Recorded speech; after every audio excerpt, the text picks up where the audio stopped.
Is doing well.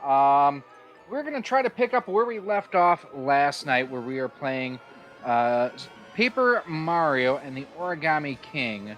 We're going to just make sure everything is broadcasting exactly like it should. Again, I hope everybody is having a good evening here so far. Kind of rainy and drizzling, kind of crummy here today right now. But we're going to just double check our audio and everything is working well. Yep, everything's looking good there. So if you want to join the stream, we do have the StreamYard link and everything down in the more info section. So just a couple of brief updates, too, from last night. I said one of the reasons why I was cutting the stream a little bit short was the fact that my daughter, Ellie, had just had her 15-month shots. Wasn't feeling too well. Broke her fever last night. She's been playing and running around, having a good old time.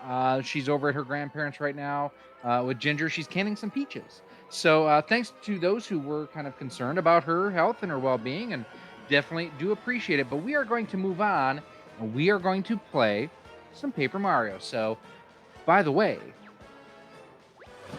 I am no longer your brother, Ollie. I am King Ollie. Also, for those curious, I am also using the KMD Pro controller. I love this controller. This thing is so comfortable. And it's really inexpensive, too. By the time I am done, all those miserable toads will be folded. The flimsy paper minions of Bowser shall be reborn as loyal folded soldiers serving me. One real quick change. I'm going to just change my brightness on my TV a little bit.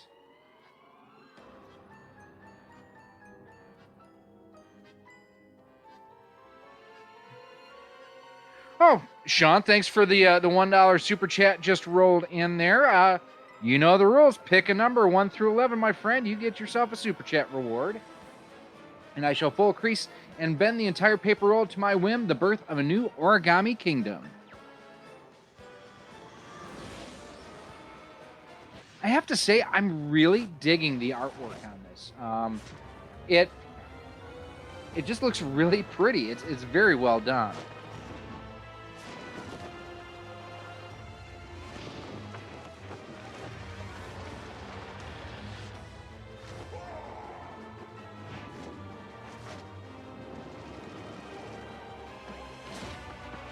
I did a little bit of looking last night as well, just to kind of see what... why is it on Top Chat here again? Damn it. Number 4. So we will get you reward number 4.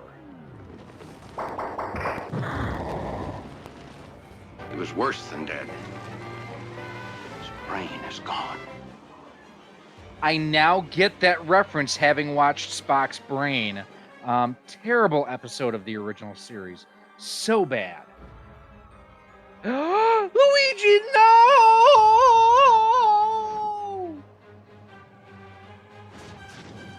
A little bit of a heads up, too. I do have my Mo GameCon shirt on today. We should have been at the Missouri GameCon, but this damn beer bug is kind of keeping that from happening. So, yeah, kind of a bummer, not going to lie. I was really looking forward to being at the Mo GameCon again this year, and it just was not meant to be.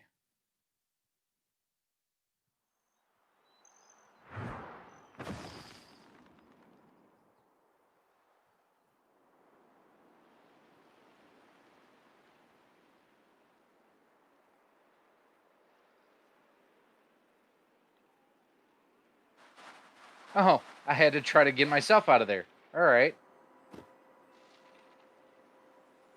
Hi, Springtime. How you doing? Don't know that I've seen you here before. Welcome.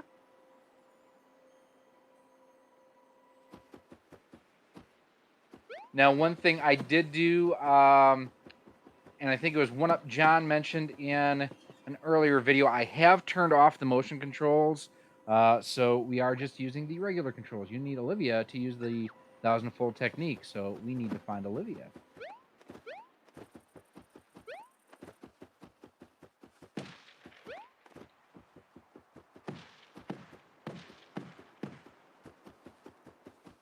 Hey, Nostalgia, man, I have not seen you in forever. How are you doing? Thank you, Retro Rick. Sounds good, Spring. You know what? Now that you mentioned, I do remember seeing you over there. So Definitely welcome. Retro Rick, I appreciate it. If on any of your travels, and I think I've mentioned this to you in the past, I am looking for... What up, John? How you did? Yes, you did. I am looking for a Super NES Junior.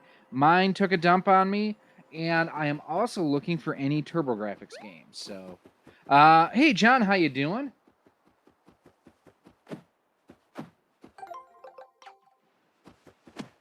So I have to find Olivia to be able to use the 1,000-fold arms, right? So he's 2D in a 3D world. Exactly. He is Paper.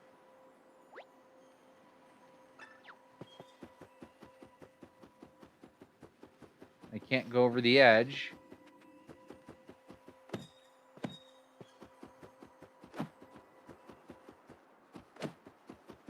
And I'm kind of stuck here now, so I got to find out where Olivia is at. Just been super busy. Good deal. I'm doing okay. We are, by and large, pretty much just hanging in there with all this COVID stuff. You know how that goes, man. What am I missing here? You've seen, this is as far into the game as I've gotten. I was going to try to play a little bit last night, and I had some technical difficulties. And so I wasn't able to do that. I'm missing something here. What am I missing?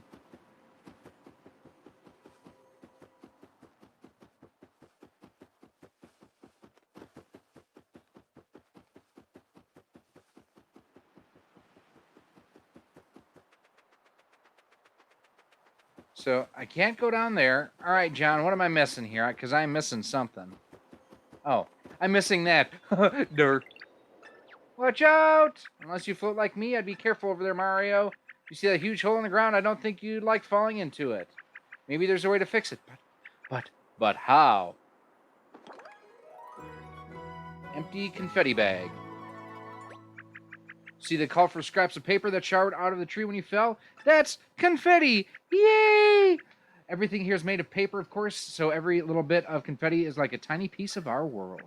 That's why I think if you gather enough confetti and sprinkle it into that hole, it might fix the problem. See that little icon that's urgently flashing? That tells you how much confetti you have. Can you try hitting flowers, grass, and trees with your hammer to knock confetti loose? Well, I just did that. Springtime. Never was a console gamer, more of a PC man back in the 90s when I was a kid. First real game was Jane's F-15. Very cool. And once you're done, I might need rescuing again. So sorry. So basically, you just run over. It's like gathering coins, basically. You just run over it and you can get all the confetti and everything. Now, I did see part, at least, of Woodhawker's video yesterday that he is not a huge fan of this. I'm not a huge fan of the series. I think I've got the Wii version. Actually, I know I've got the Wii version, but I don't think I've got any of the others in the collection. So, generally not an RPG fan, so that's why I've stayed away from this so far. All right, now that you want, what you want to do here is get kind of close to that totally scary pit. When you're ready, press ZR to toss some confetti on it. Yeah, ZR. Yeah, ZR. Boosh. ZR. Pow. ZR. Not to be confused, Star Trek fans, with ZL. See what I did there? But don't have to do sound effects, but I think they are kind of fun.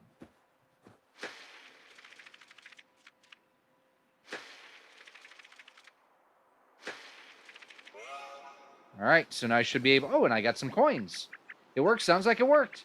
Well, if it worked this one time, you should try every time you find one of these. Call me optimistic.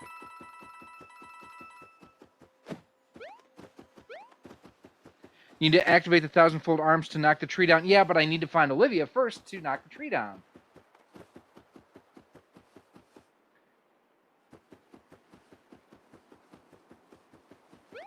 And it looked like Olivia's, like, the voice and everything was coming from over here.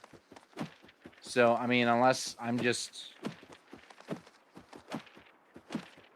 missing something. I also did a thing today where I picked up a copy of Ring Fit Adventure. Part of it is because, like, I know that there's issues with people getting them right now, and rarity kind of has a little bit to do with value. But at the same time, I'm getting kind of well, I am pudgy, not getting pudgy. I am pudgy, so we'll see if we can get anything to happen with a little bit of weight loss, perhaps. Hey, Vile Mike, how you doing? Make sure, Mike, you are a mod, so throw your link to your eBay store in there. He has got some really cool stuff on there. He's got some Donkey Kong stuff on there. I think he's got Fester's Quest up there. Still there, just finishing up some voiceover. Gotcha. Oh, there's Olivia.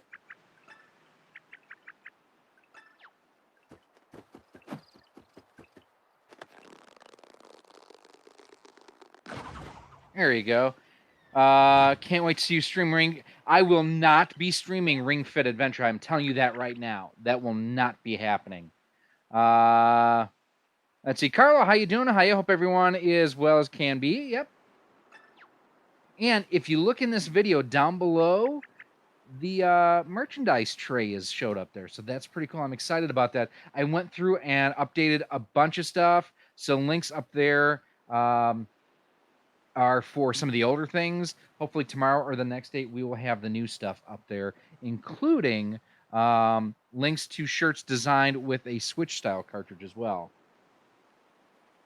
The reason, Mike, why I was smashing everything with a hammer is because I'm a dick. I was trying to find out. The voice bubble for Olivia looked like it was coming over there, so I was trying to see if I could find her. There's no one around to ask for directions. This could be a problem. And John has popped into, there's Mike has thrown in the link to his eBay store. Look in the more info section. This is a stream or a StreamYard link or StreamYard stream. So if you want to join on in, all I ask is that you have some headphones on, and the link down below to join, or the link to join is down below. So hey, John, how's it going? How are you? I'm doing good. So we need to grab, now that we have her, we're going to go grab the 1,000-fold arms and knock that tree down. Yes, sir. Have you ever watched Goodfellas? No, I've never really been a big gangster movie fan. Like The Godfather, I never watched. Say hello to my little friend. I never watched, what the hell is the name of that movie? With Pacino. Scarface. Why can I not think of it? Scarface. Yeah, I've never watched Scarface. So never really been a fan of gangster movies.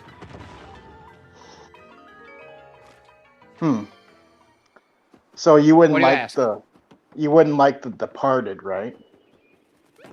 That's I couldn't tell you. I've never watched it. It's a Scorsese movie.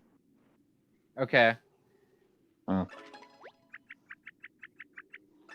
So Mike says he only sees a shirt and a jacket. Actually, it's a hoodie. But yeah, there's a couple of them there. That's starting to populate, though, which it hadn't been at all. So I'm actually really, really happy to see that pop up there, Mike. Have you seen Unbreakable? Yes, I have. I thought it was okay. So I saw that after I saw, what's the one with this? Well, I saw it Split. That's what I'm thinking. I was Split Personality. Duh, it's called Split. So I saw Split first. Really like Split. Like the lead actor, and why I don't know why I can't remember names tonight. But I think he should have gotten a Best Actor nominee for being able to pull off the Split personality. Just he was wonderful in it. And James McAvoy is the same guy who was Charles Professor Xavier. X. Yes.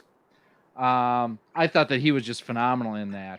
And then the one where they brought Unbreakable and it was Glass. What it was called. I didn't think that it was as good as Split. It was still decent. I enjoyed it.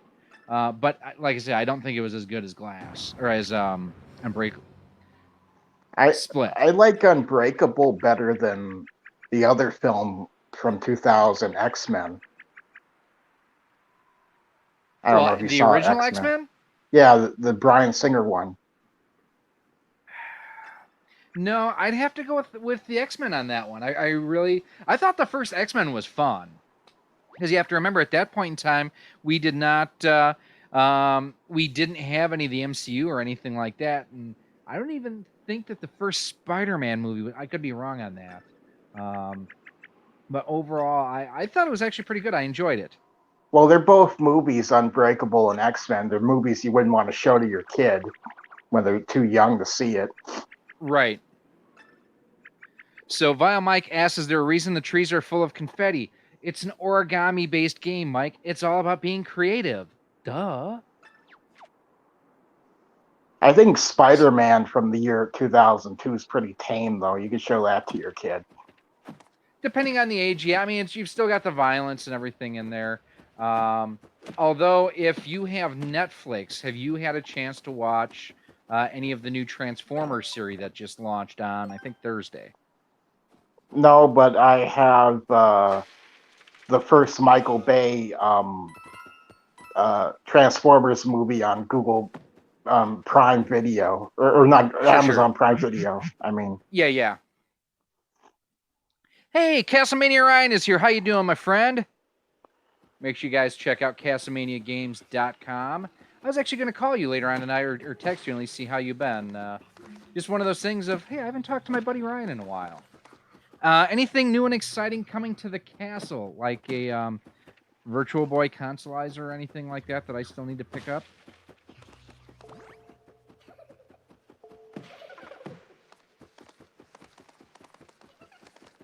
is game getting any better for you? Well, like I said, you guys have seen all that I've played of it, so I'm all of 10 minutes into it right now, maybe 15 at most. I mean, I like the design aesthetic of it. I think it's a really neat looking game, just as far as the animation and everything. Ooh, what did we find here? The one thing. Oh, that sucks. Gotta watch out for the spikes. The one thing that I'm a little wary of and concerned about is how if that combat system that we saw yesterday for that couple minutes when we were streaming with the where everything is that ring kind of setup, I think that's going to get really old really quick. What's that?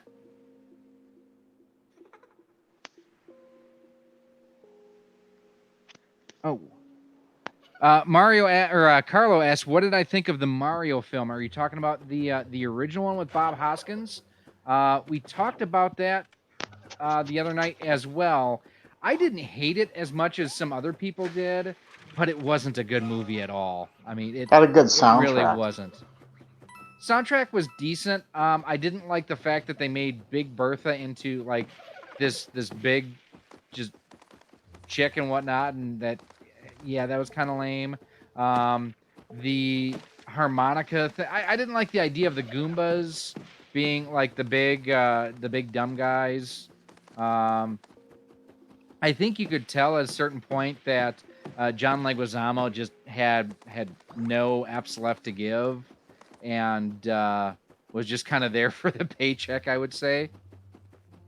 It came out the time that Hollywood wasn't doing the whole franchise thing. Yeah, yes and no. I mean, they've always done franchises, really. I mean, pretty much from the 70s on. Now, one thing I'm going to just throw out to the chat real quick, too, just to make sure that I see a question, throw an @Rock Solid in there. It just makes it easier for it to stand out is all. I mean, Mike, superhero franchises. They didn't do that until 2002 or... Well, no, because if you think about it, you had the Superman movies where you had a trilogy there. Or no, it was 4 of them.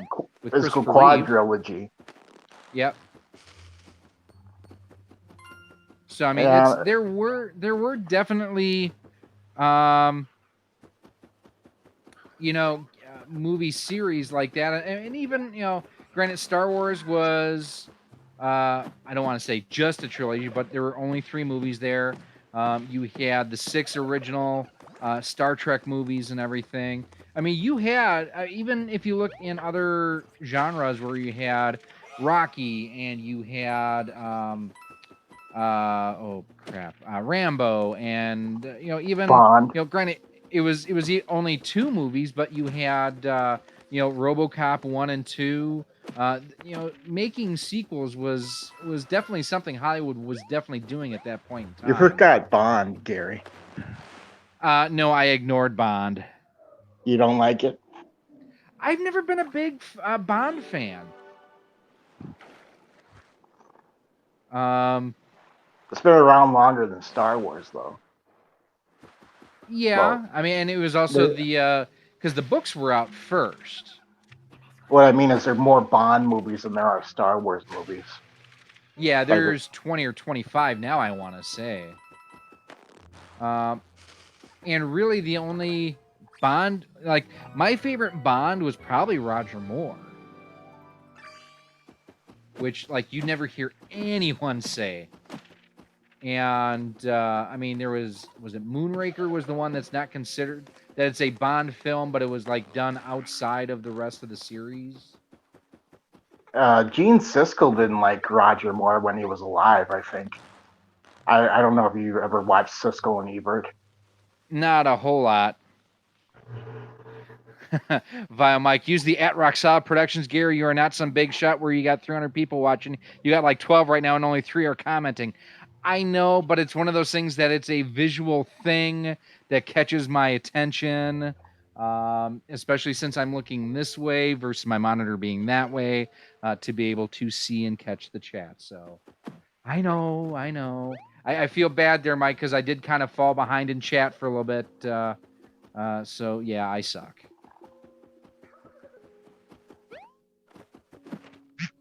Oh, is this a matching game? Oh, that's cool. So there's a heart. Okay, so I've got a mushroom and a mushroom. Well, and Mike says to hit the like button for Big Shot. Yeah, because I'm such a big shot there, Mike. Woo! And we're going to get 100 coins. So what's your favorite X-Men movie, Gary? Like out of any of them that had an X-Men character in it? No, like the ones that have the actual title X-Men in it. Like there's X-Men, X2, X-Men: The Last Stand. I'm just thinking Class, like Days of Future Past. And why I asked too is the fact that you had like the the Wolverine and X-Men, or they didn't call it an X-Men story, but it was kind of that kind of setup. Yes, Thunderball, Mike, you are right. The first one was just so epic. I think it stands out on its own. And I think after that, it's not that they were like, not that they were grasping at straws or anything, but they just were not as good as the original. I'll tell you my thing. I prefer Michael Fassbender over Ian McKellen, but no. Although I will agree, Michael Fassbender is probably the best part of the sequel trilogy, or the prequel trilogy, whatever you want to call it. Because I don't know anybody who watches First Class and doesn't want to see Michael Fassbender kill Robert Shaw or whatever the hell his name is. Or was it Kevin Bacon? Right. And they kind of screwed the pooch with the sequels, not Days of Future Past, but Apocalypse and Dark Phoenix. Yeah.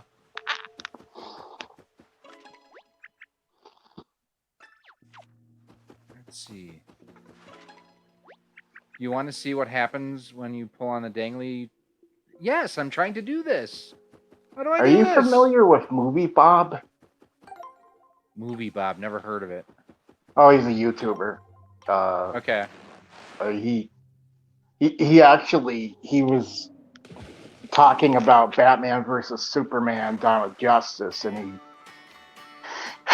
he had a clip with Jeff Bridges in it, and Jeff Bridges was saying, "How could you F that up?" Well, first of all, because you took over 2 hours to get the V in the Batman v Superman. So, I mean, there's that. Yeah, I just did not think a whole lot. There we go.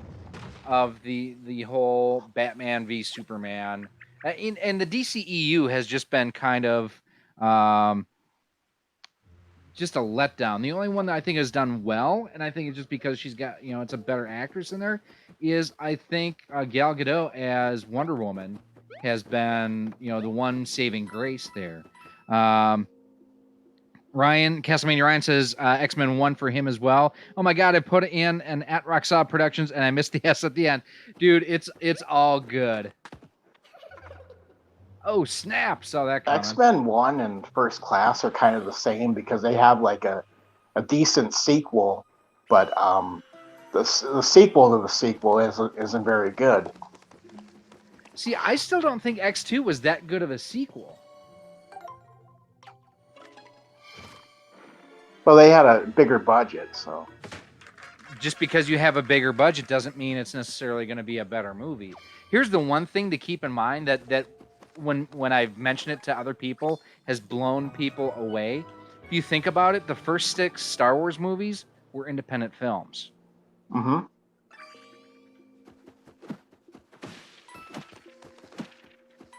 I like it when they do a combination of practical and CGI effects. Well, and I think what they've been doing for The Mandalorian, for example, has been outstanding as far as the special effects. They are, it has been a great blend of both.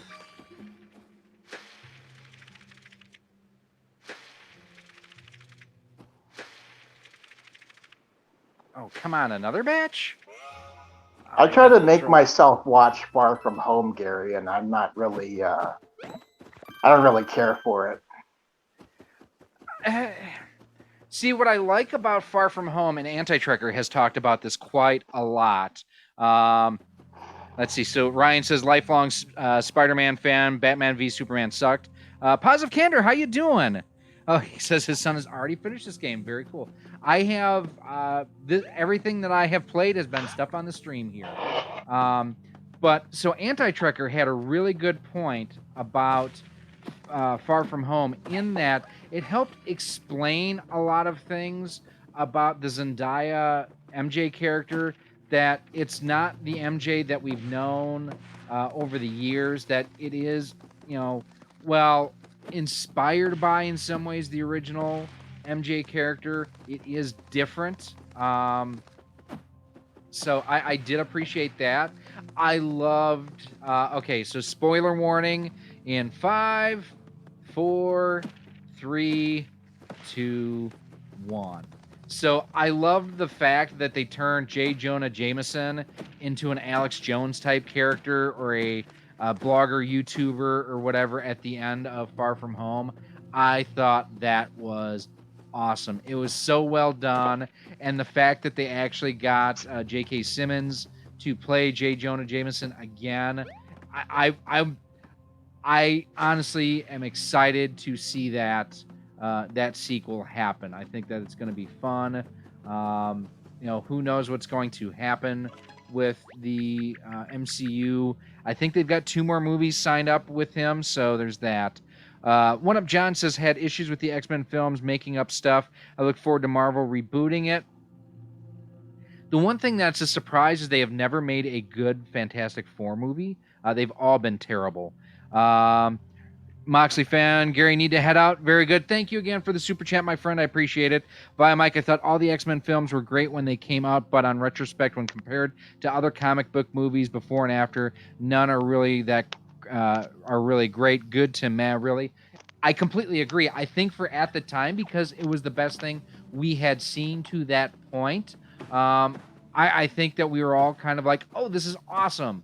But I think that what the MCU has done since, Kapla Bird, links down below if you want to pop on in too, by the way. Okay, so this is like the Lost Woods in Legend of Zelda, where I just went through this way and it took me back to the very entrance on the other side.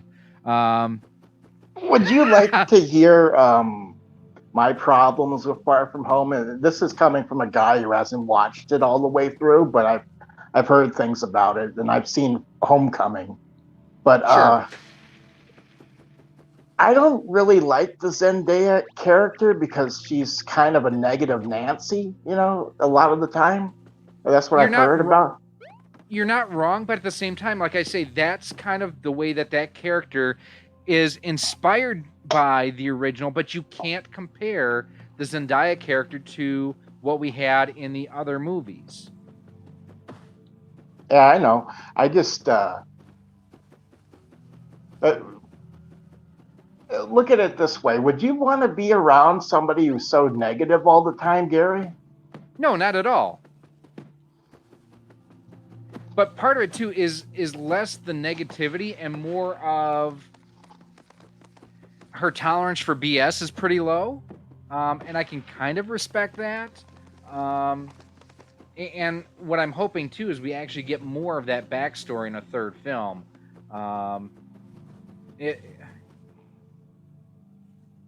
Yeah, I mean it's okay. What am I trying to do? Does it feel like we're not really getting anywhere? Yes. Sometimes when the folding gets tough, I had to take a break to clear my head. Just sit down somewhere nice and flat with perfect lighting, like on that tree stump. However, I haven't read every single Spider-Man comic on God's green earth, but I think it might be an okay Spider-Man film, but if you look at the MCU movies as like chapters in a book, Right. Far From Home's a poor epilogue to Endgame, I think. At least in the beginning. See, I will admit that. So I did not care for Endgame as much as I liked Civil War. I thought Civil War was terrific, and I am not a big fan of the way that they did time travel in Endgame. So, Hold on, Gary. I got to take a call. Okay. Go ahead. I'm going to put you on mute then, my friend.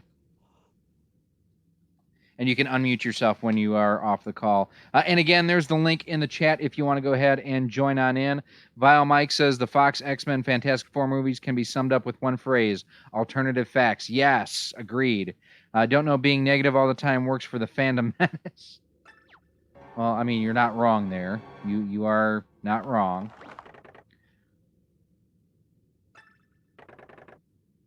So like I say, John, once you're off your call, you can unmute yourself. You don't need me to do that for you.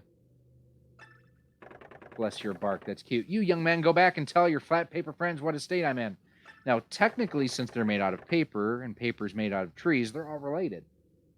I've hardly the hardwoods to speak, let alone learn you some manners.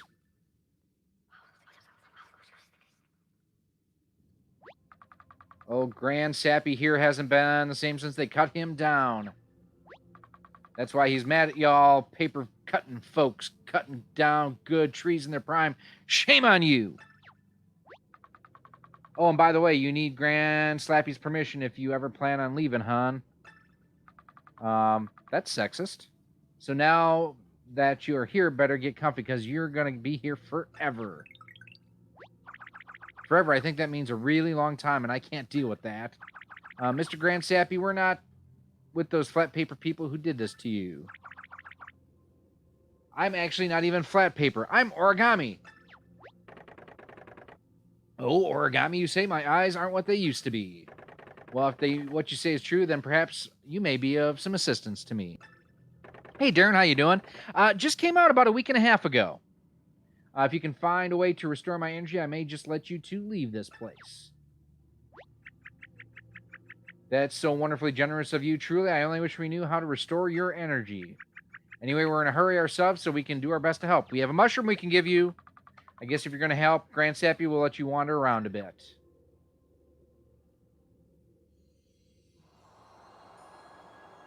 Do-do-do-do.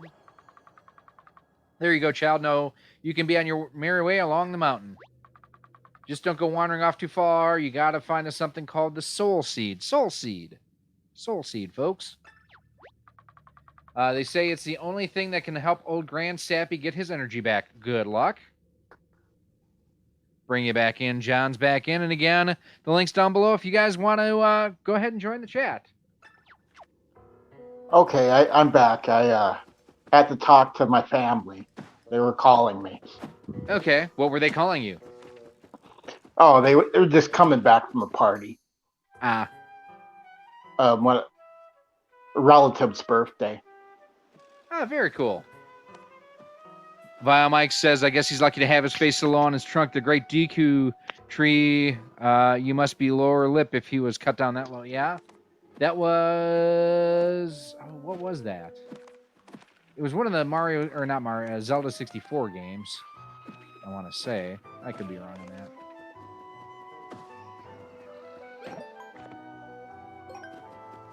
You know what would be interesting if the next Spider-Man movie was called Spider-Man Homeless?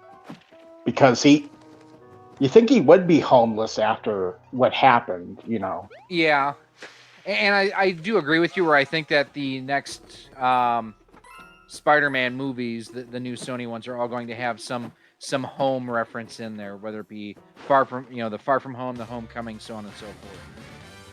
See, this, I would rather just go ahead and jump on these guys versus get into an RPG-style battle.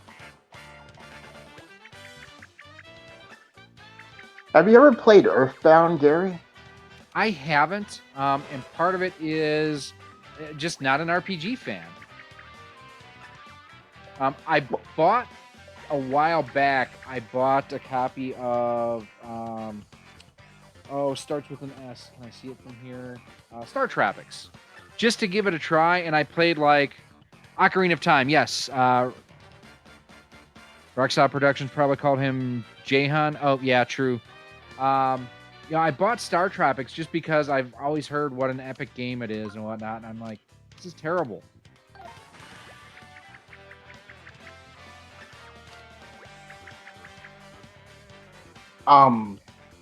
Batman Telltale kind of feels like an RPG with the way the story choices pan out.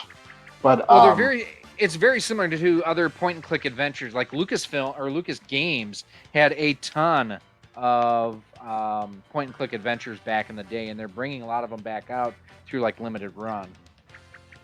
it feels like a story that's being read to you. Like somebody's reading you a bedtime story. I don't agree or disagree with that. Not Ryan Johnson. Spider-Man Homewrecker. One Up John loved Earthbound, and he's not an RPG fan. I could just never get into it. Plus, I'm not going to spend $200 or $300, whatever it's going for now.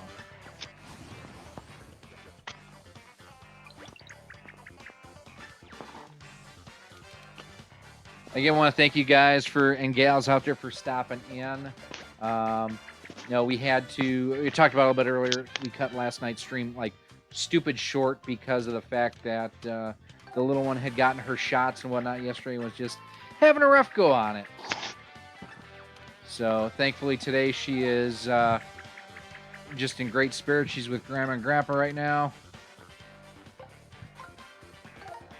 And all right, we'll try to knock these guys down.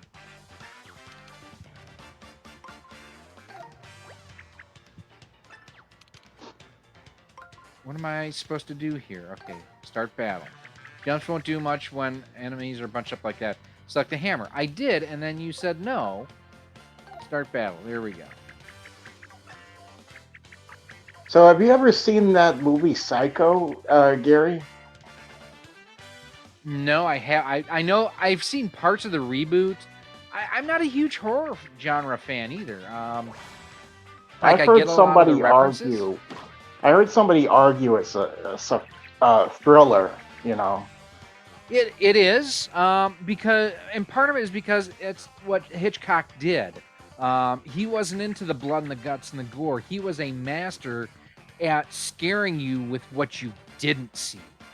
And that's one of the things the original Jaws had going for it. Why that was so scary was because you didn't see the shark. Even the original Nightmare on Elm Street, that was one of the beautiful things about that movie, was the fact that with Freddy, you got glimpses, but you never saw him until, much later on in the movie. Here's what I like about Psycho, if you don't mind me spoiling it for you. No. And I know the ending where it's basically the mother is dead and he's like talking to the corpse or something like that.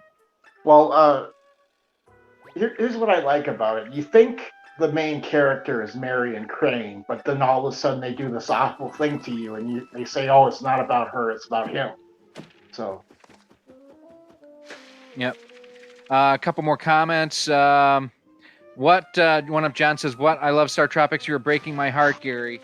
Am I going down a path that you cannot follow? Via Mike, you should stop giving your kids heroin, then stick to smoking crack until they can handle injecting the good stuff. No, you got to build that tolerance up when they are young, man." Let's see. Carl is enjoying rewatching Wishmaster. Why do I know what that is? I've heard of that. And I will say too, like I wasn't a huge fan of Stephen King. I enjoyed Christine. I don't really remember watching Cujo. But Shawshank. Cat's Eye. I loved Cat's Eye. Shawshank's awesome. It is, but it's like that song that they just play to death on the radio, and because you could see it every single day at every hour somewhere on some cable channel, it just got overplayed. Well, so did It's a Wonderful Life, and everybody loves that movie. I really don't. In fact, I had not watched It's a Wonderful Life until about 5 or 6 years ago, and it's just like, I don't get it. You're going down a path I can't follow, Gary. Yes. Stephen King is a hack writer. Maybe. I think that he's done a lot of drugs. The one thing that I would like to do at some point is the hotel in Colorado where they filmed The Shining. You can actually stay there. And the ghost hunters actually did a ghost hunt there, and it was awesome. I think you should. What was I gonna say? Dang it! Now, I will say, while I'm not a huge horror movie fan, I absolutely fell in love with Resident Evil 4 on the Wii, and I've played on other systems now. That's one of the games that the motion controls absolutely make sense. And Resident Evil 5 was okay. I don't think I ever played 6, but I have 4, 5, and 6 now for the Switch because they have that collection out there. I think if you were in a hypothetical situation where you have to choose between watching Avengers Endgame for 3 hours or the Green Mile for 3 hours, I don't know which one you would take. I'm awfully tired, boss. Green Mile? I would, because they're both about the same length. I mean, quite honestly. Why can't I not think of the guy who played Coffee? Michael Clark Duncan. Yeah, I mean, and I know he's dead now. But I mean, I thought that he was just brilliant in it. Tom Hanks was really good. The guy who was one of the guards that was also in Starship Troopers was awesome. Again, it's just another one of those just excellent casts. So, Vile Mike says the only reason why any of his book movie adaptations are any good are because of the screenplay writers and directors. I think that's a fair assessment. He writes at like a third grade level, and nothing really ever makes effing sense. Spell that magic turtle told him in a dream. Yes. I tried to make myself watch Blade Runner, the final cut, and I just couldn't do it. It wasn't for me. I've never seen it. I kind of want to see the new one, but to watch the new one, I feel like I have to watch the old one. So, I mean, unlike, Bird of Prey 5 in here, who's never seen, V, The Final Battle. From everything I understand, that he's never even seen all the Star Trek movies, and he claims to be a Star Trek fan.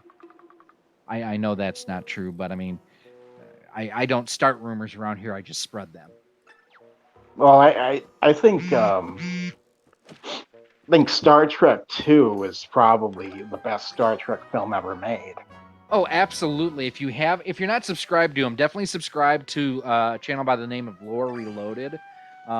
He does just Star Trek lore videos and everything, and really awesome breakdowns.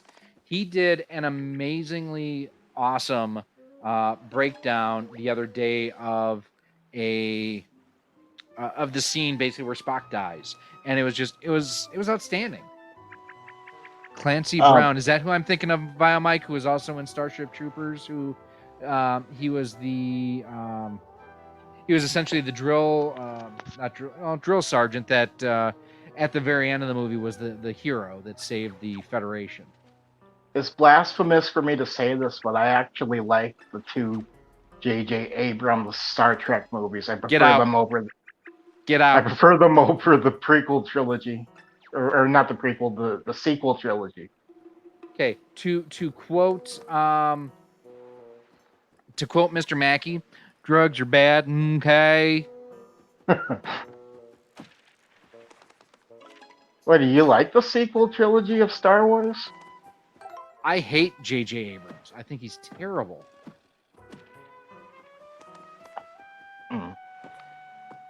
I'd take him over Bryan Singer because, no.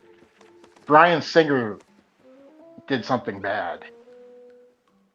We can't say on screen or on the internet. Sorry, Mike, I didn't do a spoiler alert. Yes, Spock dies, and Carlos says, Sunday, Sunday, Sunday. Bird of Prey 5 is going to show TAS. See his reaction. TAS, the animated series. See his reaction when he might eat the... See his reaction live, and he might eat the out-of-date spam. Mom will pray safe for him. Tune in and find out. Sunday, Sunday, Sunday. I don't know why you're telling me to get out, because you don't like Alfred Hitchcock and James Bond. That's blasphemous. No. I respect Alfred Hitchcock. They're not the type of movies that I would actively go out and watch. But that being said... Wait, what was that? Oh, check. I don't dislike his movie. It's just one of those or whatever. I like Star Trek First Contact. First Contact is amazing. Yeah. What's not to like about First Contact unless, well, there are other people who don't like First Contact. Insurrection, yeah. Oh, pretty much anything after First Contact was garbage, including the JJ movies. Generations is pretty bad. It's terrible. Yes, you are right, Viomike. It is Clancy Brown. He actually also does a lot of voice acting. Viomike has come on in. So that's exactly who I'm thinking of, Mike. Typing. Sorry, what did you say? I said that's exactly who I was thinking of. And he actually does a lot of voice acting as well. Yeah, I found out that Stephanie, sorry, I shouldn't say her real name, Caddy's favorite Yu-Gi-Oh show has a character in it voiced by Clancy Brown. Sure. And when I found that out, I kept thinking about that line from Starship Troopers. Your opponent can't play a card if you disable his hand. Clancy Brown was trying to be Superman, and they said, no, you're Lex Luthor. Well, and he also did the voice of some different characters in the later Transformers movies. Oh, yeah. He's like one of those actors that is in everything. And that's why when I was watching Bird's thing at the end, I was looking up all the characters in that movie, Total Recall, that have been in Star Trek. Yeah. And I was shocked that Michael Ironside has never been in Star Trek. Because he's another one of those actors. You know what? I'm not surprised by it, but you're right. I guess I never thought about it. Carlos says First Contact changed the timeline and made Enterprise. Otherwise, Enterprise destroys canon more than Discovery. No, Carlo. Enterprise did not destroy canon. Just no. Enterprise was actually a halfway decent show. Everybody gives. Sorry, go ahead. Enterprise. Go ahead. Sorry. I just wanted to say everybody gives that Karate Kid remake crap, but the they're overlooking one Karate Kid movie, the next Karate Kid. That's bad. That's the one that had Michael Ironside in it.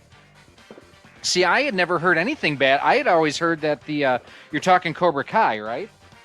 No. There's or are you a talking the movie Jackie called Chan one? the Jackie Chan one. Okay. But Sorry, I thought you were next talking about Karate the Kid. show. The next yeah. Karate Kid has Hilary Swank in it, and Right. she was getting beat up by a guy. And All right. First of all, the next Karate Kid was actually pretty good, in my opinion. I mean, it wasn't a great movie, but it was a decent movie, and it was a nice send-off for Pat Morita, or however you pronounce the last name.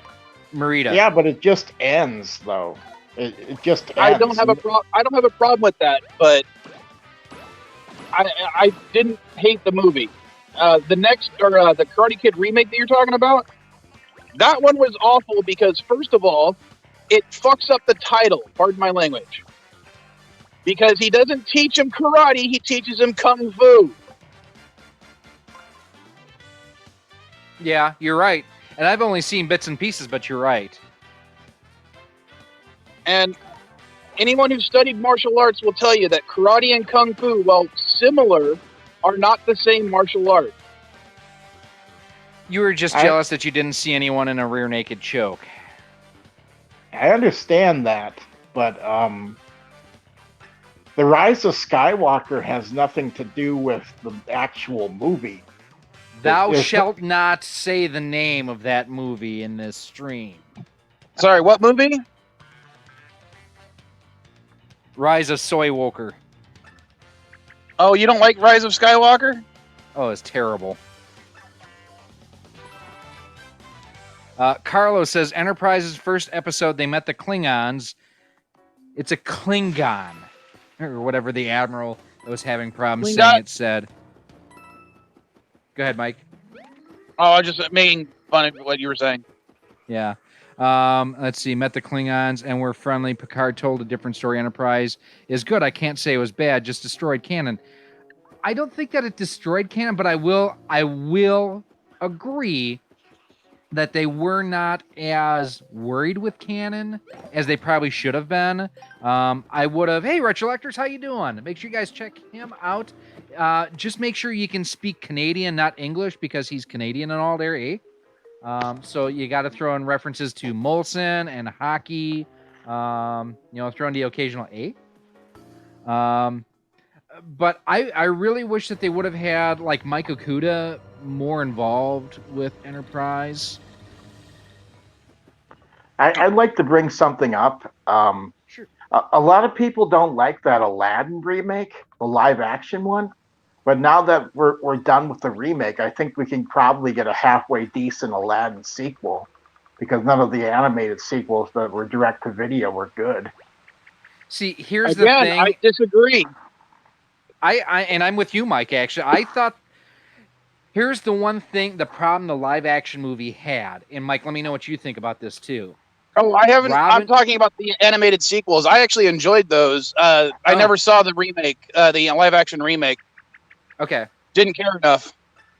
See, well, and where I was going with it was Robin Williams had such a definitive role as Genie that regardless of anyone who took that role was always going to be compared to Robin Williams, and no one else will ever match up to Robin Williams.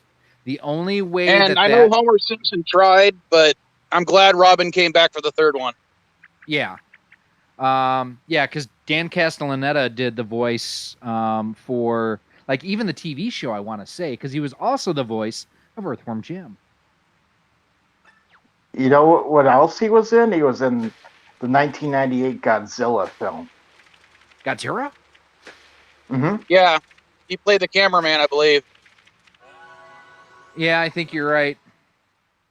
Or no, that was Hank Azaria, wasn't it? Yeah, you know what? I get those two confused as well. Funny. I think the Homer Simpson guy, I think he was the boss hitting on that blonde woman. Oh, he may have been then. I don't remember. So Retrolector says, movie I think it's a lot more hate than it deserves is the 98 Godzilla. Is that the Matthew Broderick one? Yeah. Okay. If you compare the 98 Godzilla to the film that came out a year prior, Batman and Robin. It's actually a fun movie. Oh, don't get me wrong. The 98 Godzilla had plenty of problems, but I think the design of the Godzilla was actually pretty cool. But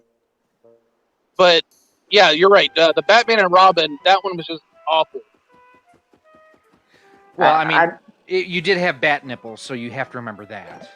There were bat nipples. Yeah, but they didn't put the bat nipples on the right character. The bat nipples should have been on Batgirl. Yes. Hello, Thomas Potts. Welcome to the stream. Thank you for coming in. Carlos says the Aladdin remake was fantastic. It was like the original. It was, but it wasn't. Like I say, I had a hard time watching it because I loved Robin Williams. I like Robin Williams too, but I think Jasmine's gorgeous in live action. The actress that got to play her. Well, yeah. I mean, that was one of the only reasons I went to, or I didn't win. I saw it on, I think Netflix or something. The Beauty and the Beast was just because Emma Watson's freaking hot. Dude, you could be her dad. I don't care. Actually, no. She's only like 3 or 4 years younger than me. What? She looks like jailbait. Someone go to Google. Go to the Google mobile.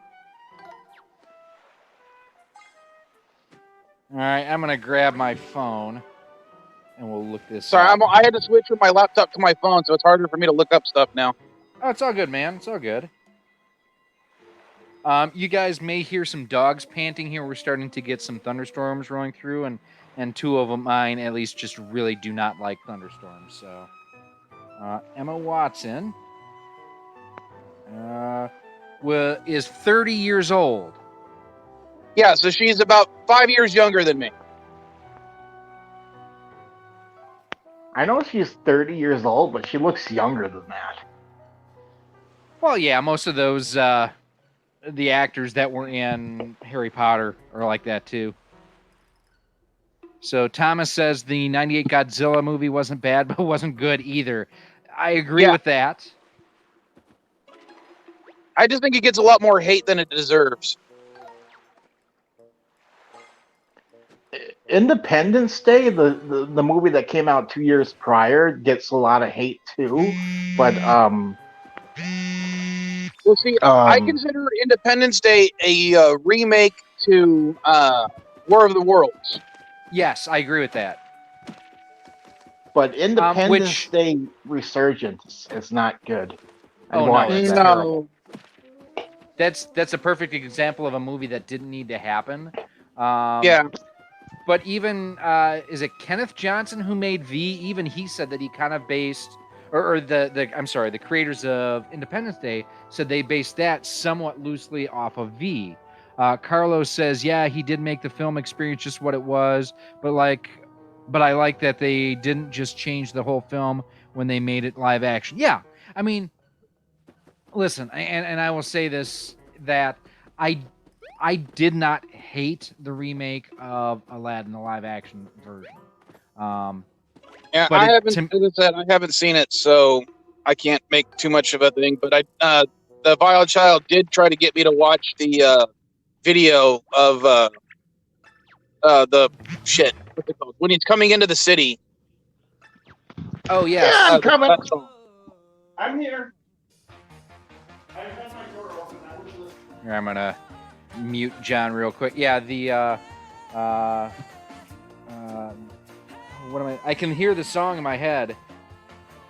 No, yeah, the Alibaba song. Yeah. Yep. I mean, and that was neat.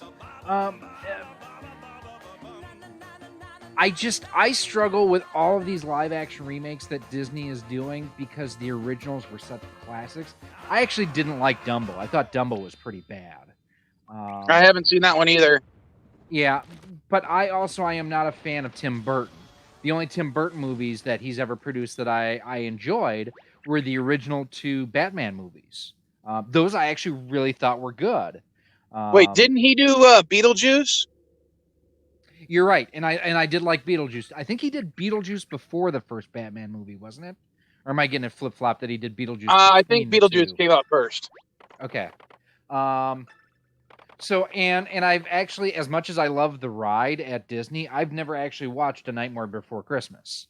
Arabian Really? Nights, Carlo. Yes. Yeah, actually, Well, really. Arabian Nights was the song they sung at the intro. But you're talking. I know which song you're talking about. Yeah, you're right. Because Arabian Nights are Arabian Days, and yes, you are That's the one absolutely they had right. to change because it pissed people off because it said originally where they'll cut off your ear just to spite something your face or something like that, and they cut that line out and replaced it. Yeah. But no, I mean, it's if you liked the original, you will. And I think that you would like the live action remake. The thing, it definitely hit me in the feels when they had, and I think it was at the very end when they said for Robin, and they basically dedicated the movie towards it. That was Murph. There you go. Sorry, my one of my dogs is tripping up on our cables here. And One Up John mentions Edward Scissorhands. That's also a good Tim Burton movie. Yeah, I think Sorry, he's John. right. I had you muted for a second because you walked away. Sorry, I had to up and leave like that. I had to get my food. They came back from the party. It's all good. Like I said, I just muted you real quick for a second. Thomas, no, I didn't say I didn't like A Nightmare Before Christmas. I've just never seen The Nightmare Before Christmas. Yeah, but also Nightmare Before Christmas, it has the Tim Burton name attached to it, but I think he was just a producer. He wasn't the director. Okay.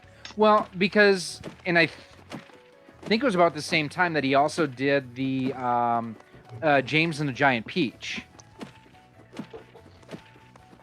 And that was one that actually I did not care for. Tim Burton was great until Planet of the Apes. It was all downhill from there.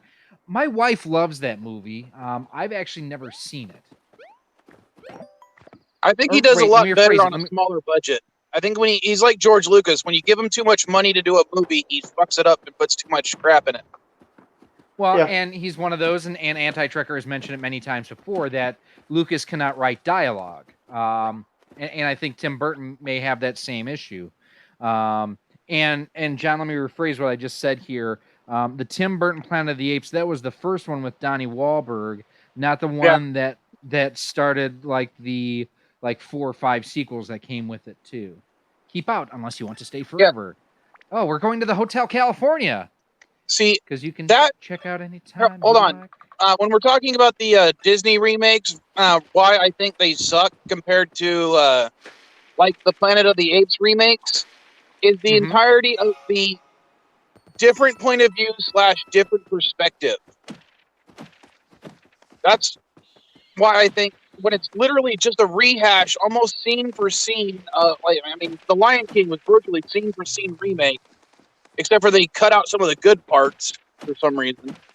Well, and they did not have James Earl Jones did not record any new dialogue for that. I think he still did. Everything that I had read that was all original recordings from '88 or '89, whenever it was. All I can tell you is it's not the same. I mean, I've seen people play the scenes next to each other, and it's not the same inflection. It's not the same cadence. Right, here's the problem I have. It could have been different takes, though, too.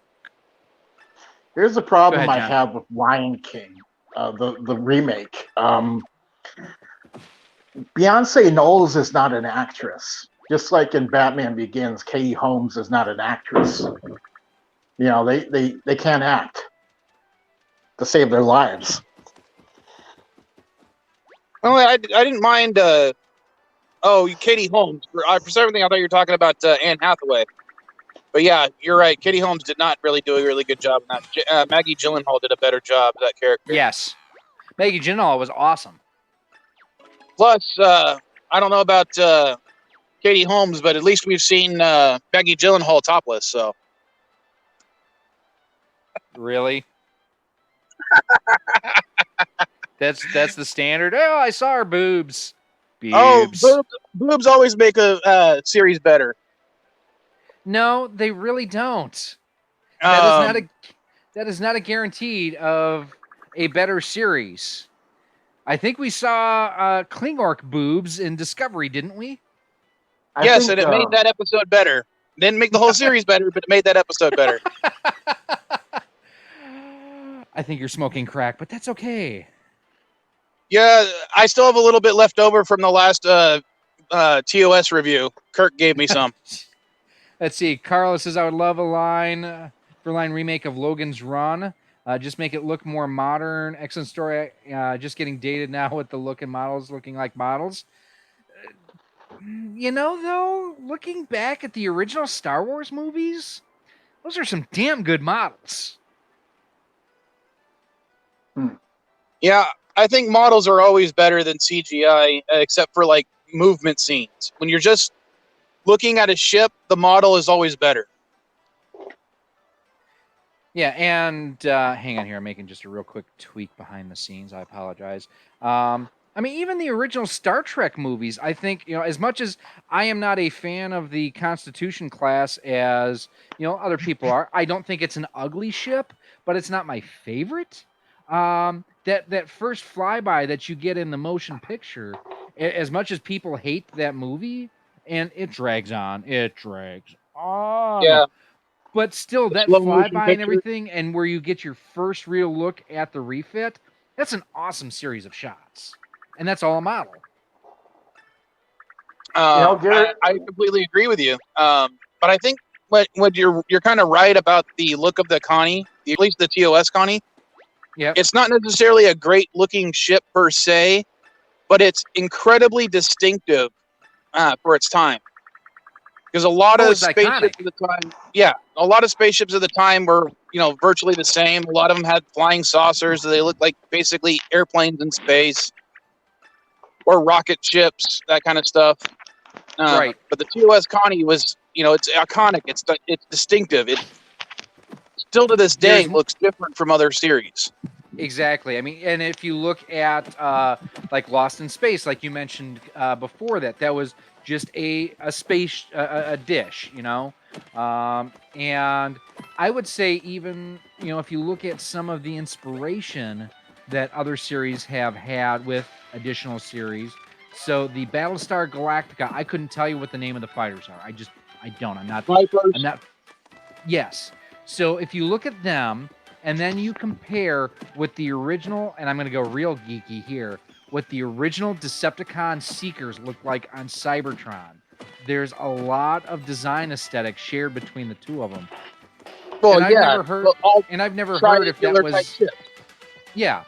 And I've never heard if that was a deliberate, choice or not. But it's one of those things where you look and you're like, I can see where possibly there was some inspiration there. You know, Gary, your relationship with Alfred Hitchcock and James Bond, like the lukewarmness of it. Yeah. I have that with Zack Snyder. I don't. See, I'm not a big Snyder fan, so. I know, but I'm comparing it. I'm trying to think of the last movie of Zack Snyder that I really enjoyed. I don't care for Dawn of the Dead, and I don't care for Sucker Punch, and I don't care for Guardians. Sucker Punch was terrible. I don't care for Guardians, the Owls of Cool. I don't care for that. Did he? I'm sorry, he did the Guardians of the whole movie? Because I actually did like that one. Yeah. Yeah, I actually kind of liked that one. I thought it had a really interesting story, and it. Afterwards, I read the books, and I thought he did a really good way of redoing what the books, changing around certain characters and combining stuff to make it actually make sense. And I think it made it a lot more accessible. The only thing I liked about 300 is that it was dark and edgy. That's the only thing I liked about it.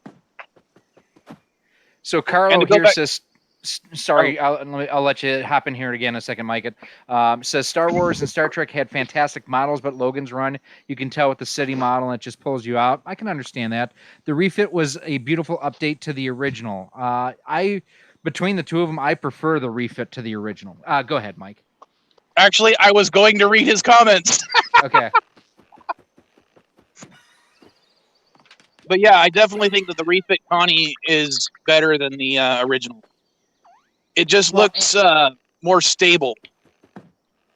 Well, and not just that, you can tell that they had just more budget to to work with throughout the entire production run on it. And I think that really made a difference to me. Although I will also say I was never a fan of the Excelsior. Well, when I first saw the Excelsior, I kind of thought that, I don't know, I thought the nacelles were too long. I thought the saucer was too small for the body. But over the years, it's kind of grown on me, and to me, it's like the big stepbrother of the Connie. See, it just reminds me of a bathtub. The engineering section looks like a bathtub.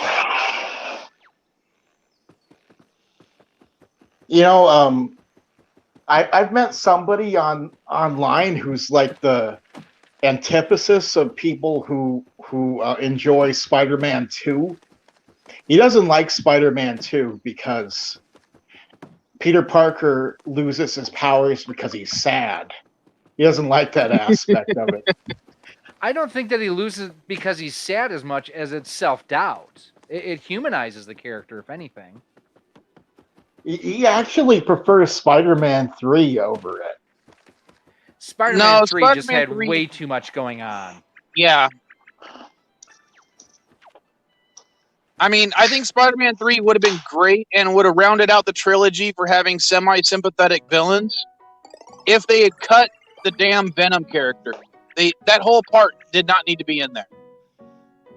I think they could have given Harry Osborn like half an hour worth of screen time, and then they could have written him out of the movie entirely. No, he would have continued the arc from the first movie, I think.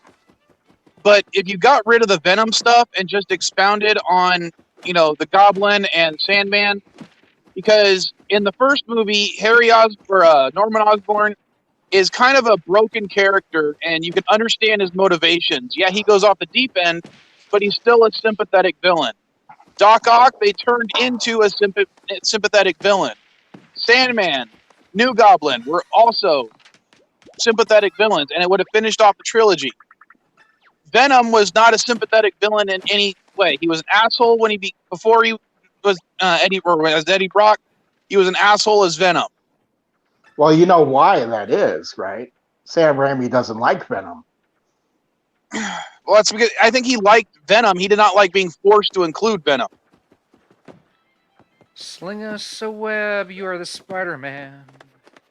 Sling us a web tonight. Carlos says the Enterprise B looked better, it seemed to flow better than the Excelsior. I somewhat agree with you. I do like the fact that they made the saucer and impulse area a little bit more bulky, but I think the little pontoons on the side of the secondary hull just looked dumb, and of course they were only added so they could show damage to the model without actually damaging the Excelsior model. See, to me, I thought that those little winglets on the side of the engineering section made it look like it was a tampon. Yes, you are allowed to say asshole here, One Up John. People say that Zack Snyder's Superman isn't their Superman, but it's not like everybody's read every Superman comic on this planet, because I think Zack Snyder's Superman is the New 52 Superman. Yeah, but even the New 52 got rid of the New 52 Spider-Man and brought back the old Spider-Man.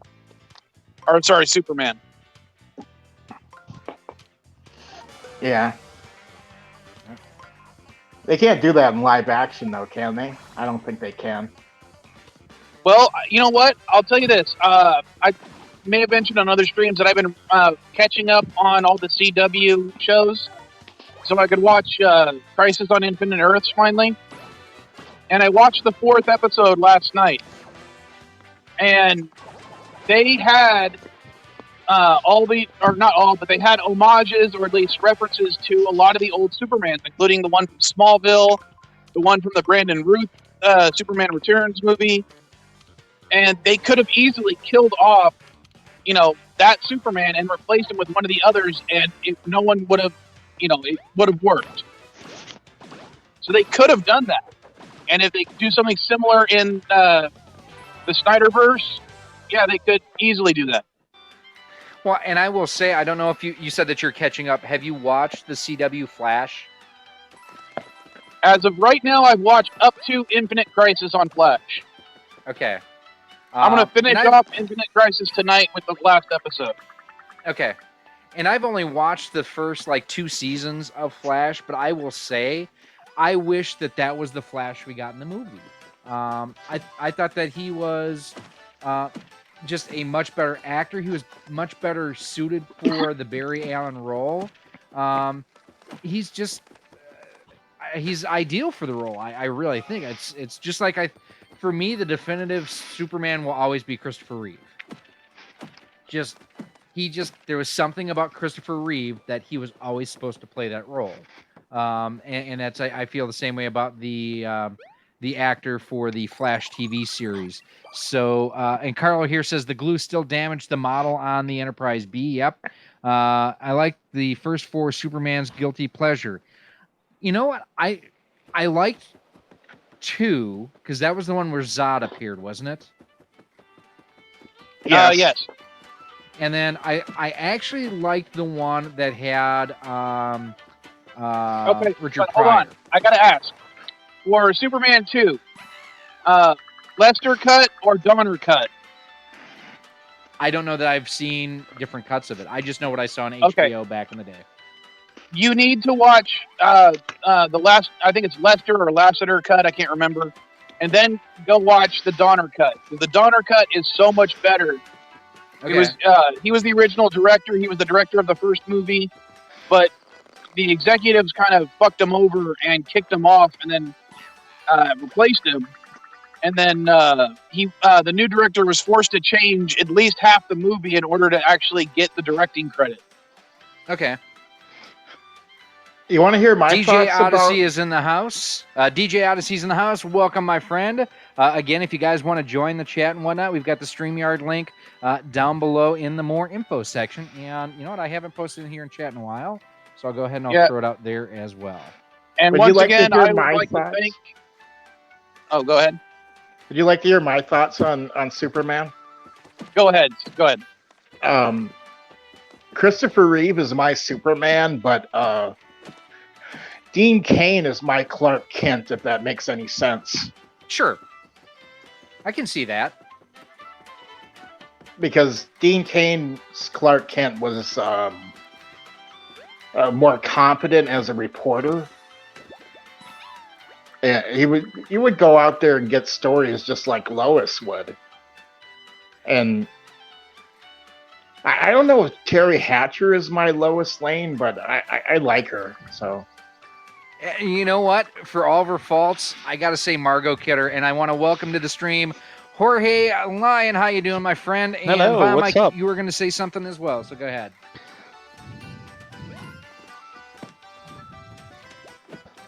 Mike, you were going to say something? No, never mind. But yeah, I'll say something later. Okay. Well, and until we get to that later, don't forget, if you haven't done so yet, make sure you check out Mike's eBay store. He's got some cool stuff up there. I know I've got a few things I ordered from him. I got an R2-D2 popcorn bucket from Disneyland, which I'm a sucker for Disney. And I think one of the Prima books for Donkey Kong Country, I want to say. So definitely make sure you check them out. Yep. my mother got some Baby Yoda merchandise. Oh, very cool. I don't have Baby Yoda, but I have a Yoda. Yeah, I saw that up there too. Let's see. Carlos says the original was good. However, the Donner cut was so much more. I'll have to check it out. DJ says George Reeves is his Clark Kent. I was wondering if someone was going to throw George Reeves in there, but yes, I understand that. And Carlo also says New Adventures of Superman was enjoyable and well done, but some of the characters were just bad. I can get that.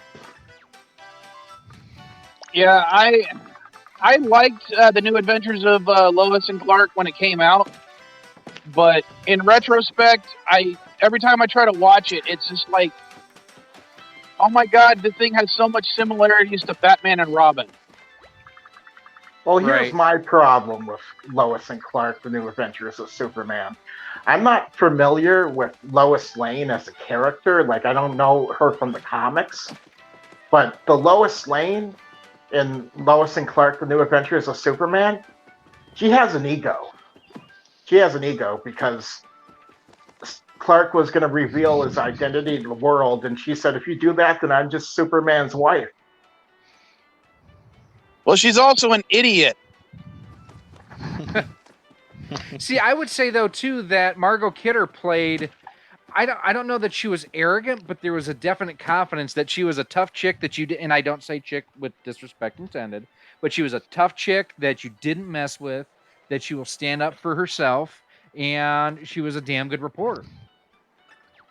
She was only in love with Yeah. Superman too, because when Clark gave up his powers, she says, "I want the man I fell in love with." So, what is Yeah. Jorge up to tonight? What do you think about what we've been I talking was about thinking here? about a good Superman game. Since you're talking about Superman, Please, I not think this is Superman a 64. no. This is Yeah. a very very good game. This is Okay. Death and Return of Superman. This is really good. It's pretty underrated, but I highly Was that the recommend Super it. Nintendo game? It is, yeah, Okay. yeah. At least It you is. didn't say the It's Atari or the and Nintendo 64 games because those were god awful. no. I know. Those suck. But yeah, this one is pretty good. It's actually my favorite one. Nobody And I think knows that's one of this. the only ones I haven't played because it didn't It's last long on the shelves because the stores didn't stock it very well. yeah, And yeah. in the secondary market, it's hard to find. I know. Nobody It's nobody knows this, but there is actually another Superman game published by Atari. It's for the original Xbox. It's Wow. called Superman Man of Steel. And it's How for is the it? very first Xbox. I played it. You can, when you play that game, you can have your own custom soundtrack when you're flying around. That's cool. I think that was kind of native to the Xbox, anyways, where you could like dump your own CDs on there and then have it play in different games, wasn't it? Yeah, so like if Yeah. you wanted to, you could take That's cool. this song from WWE Anthology, you could take that Eric Bischoff song on back and you could have it playing when Superman's flying. Okay. That's cool. That's what I did. That's what I did. That's cool. Yeah. You know, everyone has been so mean to Superman when it comes to video games. It's just horrible. Yeah. I think it's because Superman is just too powerful to be a normal character in a game. Yeah, that's right. They could He should be have the character you unlock at the end of the game just to have fun destroying everything. Yeah, but even in like, I don't know, like modern games like Injustice, he's like the lamest one. I don't know what is it, but he gets like the worst treatment ever. they could have a Superman game where it's not really a Superman game. You have to team up with Batman, That'll be cool. and they call it World's Finest. That'll be cool. Yeah, so Yeah, well, Amy Adams is the this one game- from very decent. Snyder Cut or the Snyder film, right? The original one, yeah. I actually liked Amy Adams. Carlo Albanese, don't tell anyone, but I enjoyed the Supergirl film. If you're talking about the 1980s one, I actually did too. That's shit, cool. I should have. I like it. I like it as a bad film, kind of like the Superman 3 and 4. Let's Yeah. see. The Like only it's good so Superman bad, games. but then it's good. So one Yeah. of John says the only good Superman games are the arcade game and the Death and Return of Superman. Yeah, I agree. I think Batman's had more good games, and even Spider-Man. Yeah, Yeah, but even So- Spider-Man didn't Yeah. really have a good game until the first Sam Raimi game. yeah, but even LJN pulled off a good game for Spider-Man. You know what? I take it back. Maximum Carnage and Yeah. its sequel were really good games. Yeah, least and my those are favorite LJN, so that's incredible. Well, and if you haven't done so yet, follow my friend John Riggs. John Riggs Rig Games. He actually just put out a video yesterday or today about the top Sunsoft games, and he talks about the 2 Batman games that Sunsoft put out, and they are awesome. Oh, the ones for the Tim Burton films. Well, one came out like right before the first movie came out, and one came out between. The first Sunsoft Batman game is like epically awesome. Yeah, it is. The music in that, it's incredible. Because I remember having, I don't have it anymore, but I had Batman Return of the Joker or something like that on the NES. Yes, that's the sequel. The first pretty one is decent. just called Batman. Do you remember the what was it? Batman Returns on the Super NES. It was published by Konami. Mhm. Wasn't a bad game. It was a Final Fight clone, but it wasn't a bad game. Right. Mhm. Well, I mean, and at that era, you had Capcom and Konami who really couldn't do any wrong. Yeah. That's right. I was so disappointed when that game didn't come to the Wii Virtual Console. The Batman? Batman Returns and Batman. Yeah. Yeah. It might have So to one be of- a licensing thing. Yeah. I'm sure that a lot of that does. One up John here says, agree, Batman and Spider-Man have had many great games. They've also had really shitty games. One of the worst games for the 32X is also one of the most expensive, and the 32X Spider-Man game. It's terrible. Yeah. I want This to one is know it. really good. This one is called Batman and Robin: The Adventures of Batman and Robin. This is really good. That one was awful. You don't like it? No, it was awful. I love it.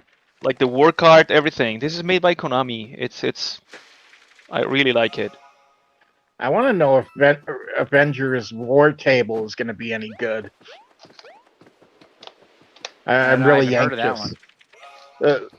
It's the new Avengers game that's coming out for PlayStation 4 and Xbox One.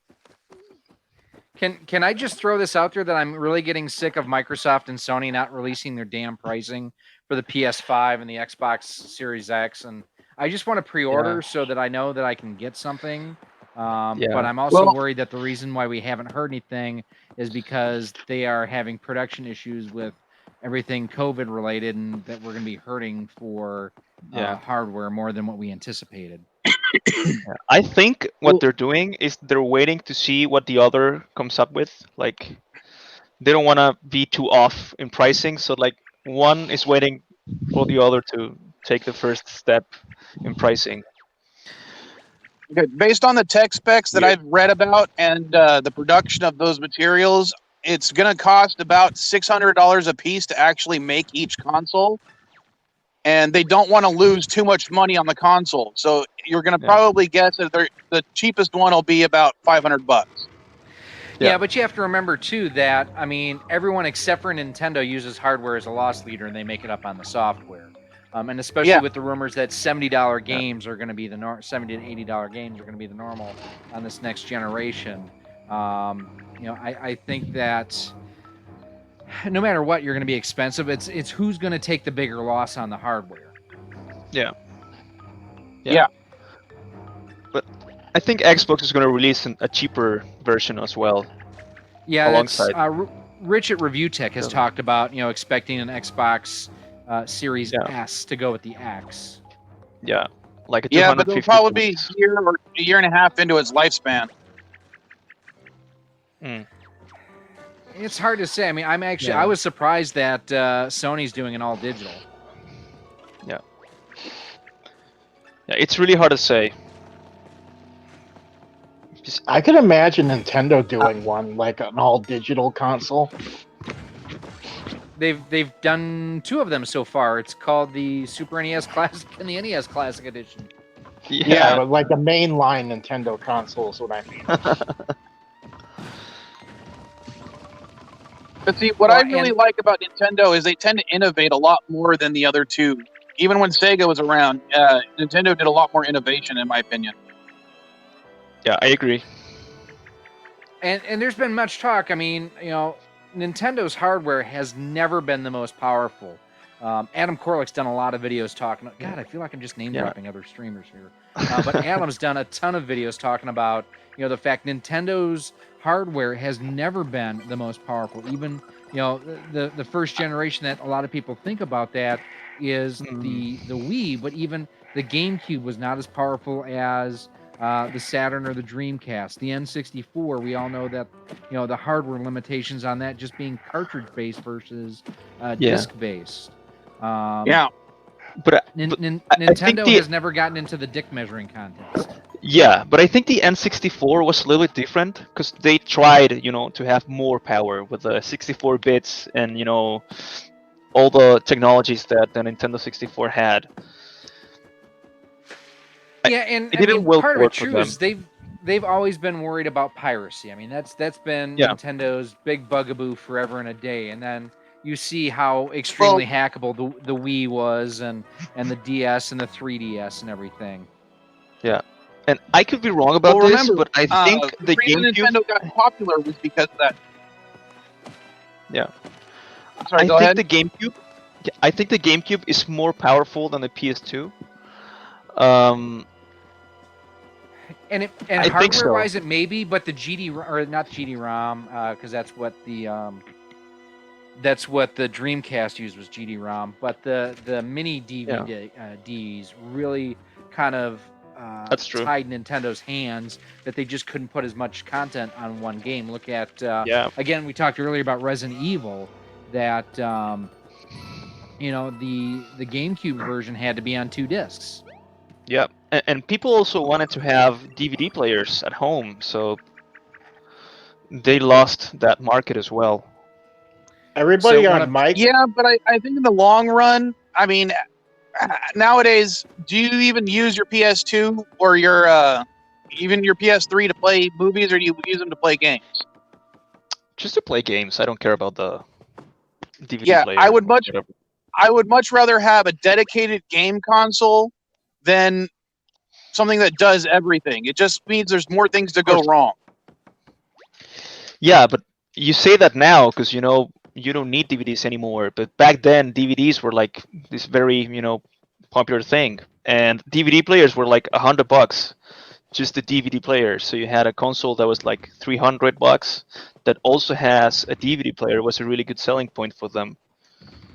Well, and for me, I'll say one of the things I loved about my PS3 when it came out was the fact that I was ripping my movies and putting them on the hard drive in my PS3 and using it as a digital jukebox, so that way my kids didn't scratch up discs.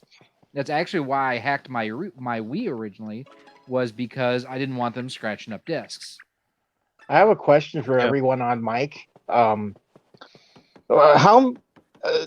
Do you think Nintendo created its own demon by they had a deal with Sony to make an add-on for the Super Nintendo, and they decided not to do it, and then Sony makes the PlayStation.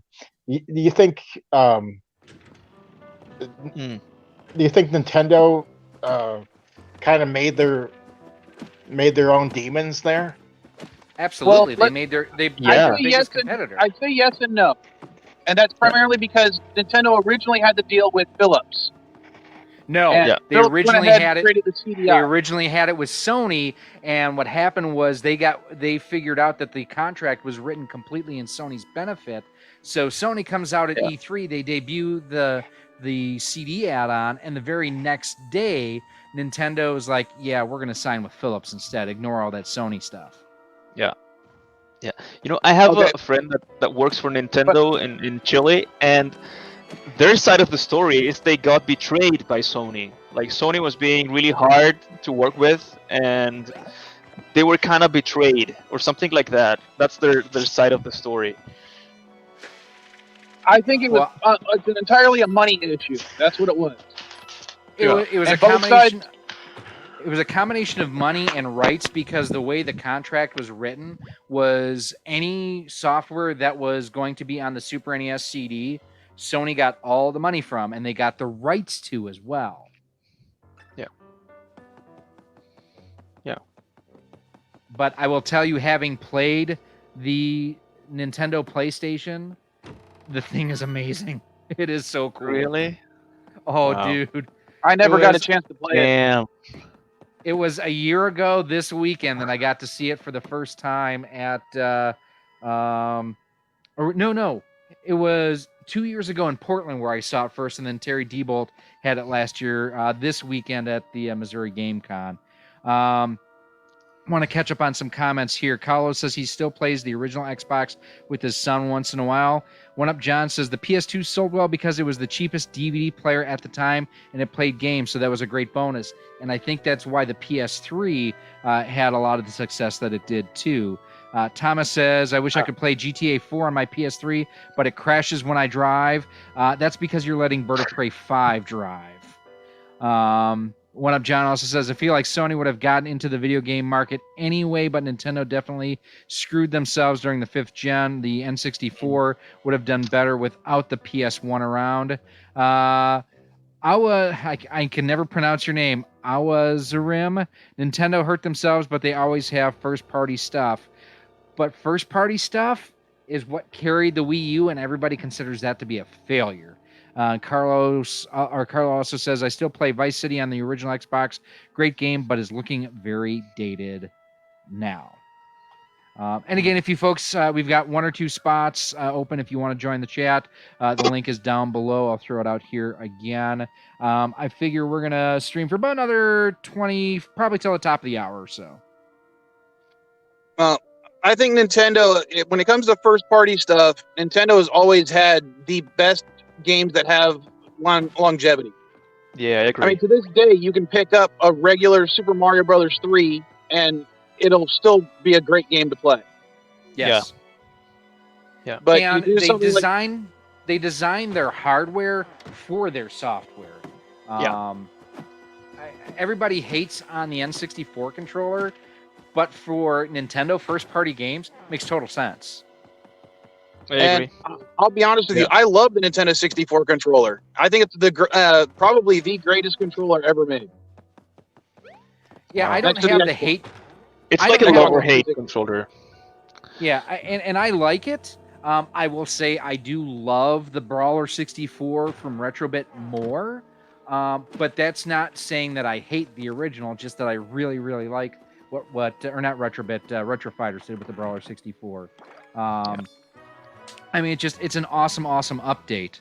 One Up John Carlo. It's weird that Rockstar refuses to put GTA on the Switch, yet they put LA Noire on there. Yeah, it's a good point. Hey Gary, would you say that the Hyperkin Admiral is second best compared to the Brawler? I wouldn't even say that it's third best. I think they really missed the mark on the analog stick on the Admiral.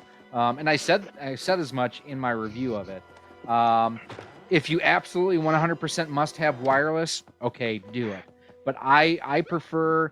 I would put the Brawler 64, then the Tribute 64, and then quite honestly, the original controller in front of the Admiral. The analog stick is not very good at it. What if you need like an alternative though, and you don't like the original N64 controller, and you only find the Admiral?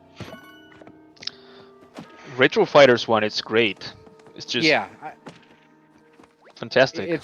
It's very similar. It's actually, I would call it fatter than the KMD one that I'm using here for the Switch, but it's well balanced. Everything's laid out well. It's responsive. Yeah.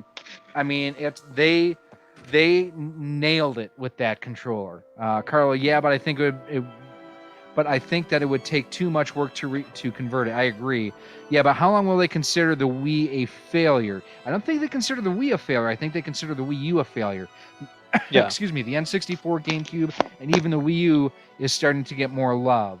I think the Wii was an unbelievable success. When you have grandparents, my dad, who hated video games, So he and my stepmom came here in end of June, beginning of July of last year to meet the baby for the first time.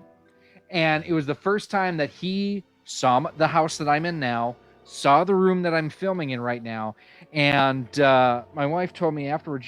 She's like, he came up and talked to me and said, when is he going to give up on this video game? And this video game shit.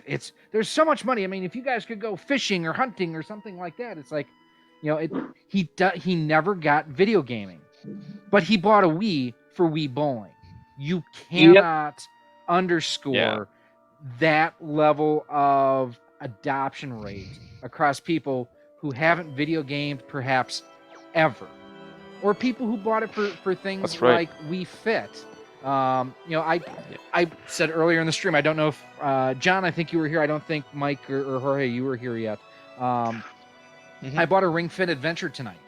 And part of it is Ginger and I both kind of want to get in better shape and everything. And it's one of those where I hate going to a gym. What's worse than seeing the fat guy on the treadmill at the gym is being the fat guy on the treadmill.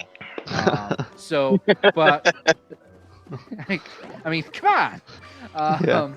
If I'm in my house and I can screw around with the game, and I actually, when the Wii originally came out, I lost like 25 pounds playing Wii Sports every day for like 6 months. Yeah, because I was getting off my ass and I was actually doing something. Well, that's great. Similar story to yours.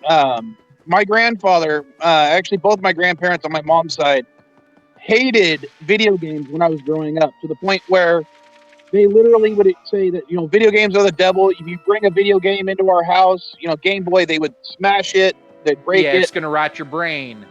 That kind of stuff. And then when he discovered the Wii U bowling, or the Wii bowling thing, he enjoyed it so much he had to buy one just so he could invite his friends over to play, because all his friends wanted to go to the retirement house that one of them lived to go play the Wii, and this way he could have them all come to his place so he wouldn't have to leave the house. Sure. What's funny? The first year, Jen, I'll let you hop in here in a second. So the first year after I got divorced from my oldest daughter's mother, I took my Wii with me to Christmas at my brother's place, and my aunt, she's in her early 80s now at this point, and then my dad, who, he and his wife, they're in their mid 60s at that point. Like, we spent hours playing Wii bowling, and everybody loved it. Go ahead, John. Okay, I just wanted to say that people once said the same thing about music and television. Like, they used to say rock and roll is the devil, and they used to say that TV would turn you into zombies. I just wanted to say that. Sure. Yeah. John, my grandparents were the types where my mother was not allowed to watch Bewitched or I Dream of Jeannie when she was growing up, because it contained witchcraft and jinns.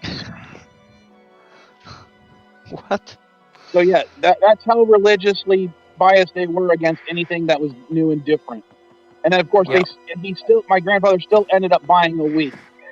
Yeah, the Wii has 2 games on the top 10 most sold games ever. The Wii Fit is one of the most selling games of all time, like top of the charts, more than 40 million units sold. That's insane. That's insane. I have a question for each of you. What up? I have a question for each of you. How many of you played Connect Sports Bowling? It's kind of, I have, but it's kind of weird in comparison to the Wii Sports Bowling. All right, hold on. Do you count the fact that I've had to test the game in order to sell it as playing the game? Then yes, I have. But have I enjoyed it? No. So let's catch up on a couple chats here real quick. Rim, do me a favor. Type out in the chat phonetically. How am I supposed to pronounce your name? Because I feel like a moron. He puts into the brawler controllers are really nice. The striker is amazing. Let's see. One Up John here says Nintendo has been great for bringing in non-gamers. Sony and Microsoft have never done that. I agree with that. So we have the troll of the trolls, the humanoid himself, the Hammonegger. Telesplash Gaming is in here and says he'll tune in to watch me lose my breath over Ring Fit. Ain't gonna happen. That will not be streamed. All right, hold on. I say if you hit 15K, you have to do a workout to the Wii Fit ring thing while wearing Lycra. First of all, I don't own any Lycra, so no. Second of I'll all, I buy you will an eventually. outfit. I'm sure I can find one. I'm not DJ Odyssey. No outfits. I Second didn't of say all, a I furry will hit suit. 15. I will hit 15,000. So that's not a matter of if, but when. No, and no. He's Let's see. putting his foot down. Yeah, Carlo here says, I agree, but just going to the gym is a great motivator once you get there. And depending on the gym, most people are fun and encouraging, just not the meathead gyms. I always went to Planet Fitness, and part of it for me was I never saw huge, like, I never really gained or lost any weight by doing it, so didn't really, yeah. And I'm hard to believe. People still don't believe this to this day. In high school, I was incredibly shy and hung out in large groups of one. I'm still very much an introvert. So unless it's someone like, has a definitive interest like what we're talking about here, I'm generally like, yeah, okay, that's interesting. That's nice. Always Rim says Wii Sports is selling for crazy right now. I've got 4 copies. Woo! I don't have a single one. They're all sold. And I had 2. Well, we could work something out if you need a copy. Consignment, I do it. Okay. He also says that he found or asked if I found Ring Fit locally. Yeah, my local GameStop actually had 2 of them. I almost bought both of them to flip the second one. I will admit that I may or may not have flipped 1 or 2 Switches during the pandemic and made a couple bucks off of those. Dude, I hate it when people do that kind of BS. I was at one of my Walmarts earlier this week, and some guy bought their last 4 Fit ring things. And he was like, yeah, I'm going to make a bank off these. See, and it's one of those where the way that I did it is I bundled everything. Because part of it was, this is going to sound like a humble brag, but it's not meant to be. I have so much shit that I just need to get rid of. But I feel sheepish if a manufacturer sends me something for review and then I just sell it. I don't like that stuff. But this I was able, like the Switch Lite that I sold completely honest here, $300 for a Switch Lite, but I included 2 controllers, 2 sets of cases, a carry case, and screen protectors. So they got a good value for what they did, and I did the same thing with the Switch that I flipped too. Yeah, I'm not saying, there's a difference between gouging and making a profit, because I like making a profit, that's why I have my business. But I don't like, I've seen people sell some, like the little R2-D2 thing you got. Yep. Once I found out what it was, I saw everyone was pretty much selling it for about $40. Sure. And I had mine at 20 when I didn't know what it was, and I was like, screw it, I'm going to leave it at 20. Yep. So because we're I'm going to still get going through to make money off of it. Good. So we're going to get through the chat, and we have a new member here to the stream. First of all, One Up John says, would tune in to see me play Roger Rabbit. I don't own a copy. I remember playing it back in the day. I didn't hate it. Carlos says it's hard to talk when you're not interested. Or it's part of it's, if you're not confident what you're talking about. Or, like, who cares what I think. DJ Odyssey says, fat guy in a little coat. Just about. Let's see. One Up or Telesplash says, One Up John, maybe I will. I missed that one. And Telesplash says, what's the biggest gaming score I've found while game shopping? Thrift stores, garage sales, etc. Probably the best one that I've gotten, and this was a recent one. I don't remember if I did a video on it or not. I picked up a copy of, what was it? It was Baseball, the arcade stick, and what was like the pack-in game with the TurboGrafx 16? Keith Courage. Found all 3 of those locally. The guy had $60 on it. I asked if he'd take 50, and he did. And I found the controller itself is worth like $50 locally. So I'd say that's probably the biggest, and it's not really impressive. I've never found, oh, no, I lied. I've got one that was huge, and I completely forgot about it. It was about 2 years ago. So my wife, Ginger, is a caterer by trade. And she had been doing food Wednesday nights for a local auction house. And it's like guns and furniture and household items that they normally see. But they had gotten 2 totes of video game stuff. And she's like, and she sent me pictures. She goes, "You want me to bid on it?" And I'm like, put $30 on one, put $40 on the other, and let's see what we get. Well, I got the whole lot for like $95. There were over 100 games in there. There was, well, the system wasn't in there. I got an NES action set box, no styrofoam, just the box. 2 PlayStation 1s, 1 or 2 N64s. There was a ton of sports games in there, but there was like, I got my copy of Power Blade from that. And like 2 or 3 games were equal to the value of the whole lot. So I want to welcome to the stream Awazrim. Owazrim. Okay, how you doing, my friend? You have been coming around for a while. I'm glad you popped in. Glad to see you. What about you? What's your biggest pickup or whatnot that you found while shopping? It's probably my Sega Saturn. I found it at a flea market cool. for $35 last year. Oh, damn. Yeah. Actually, I think it might have been $30 because I talked to the guy down. I was like, the battery's got to be replaced. Right. You got to go through all of that, and it's an easy replacement. Yeah, but it's one of those $5. where you can.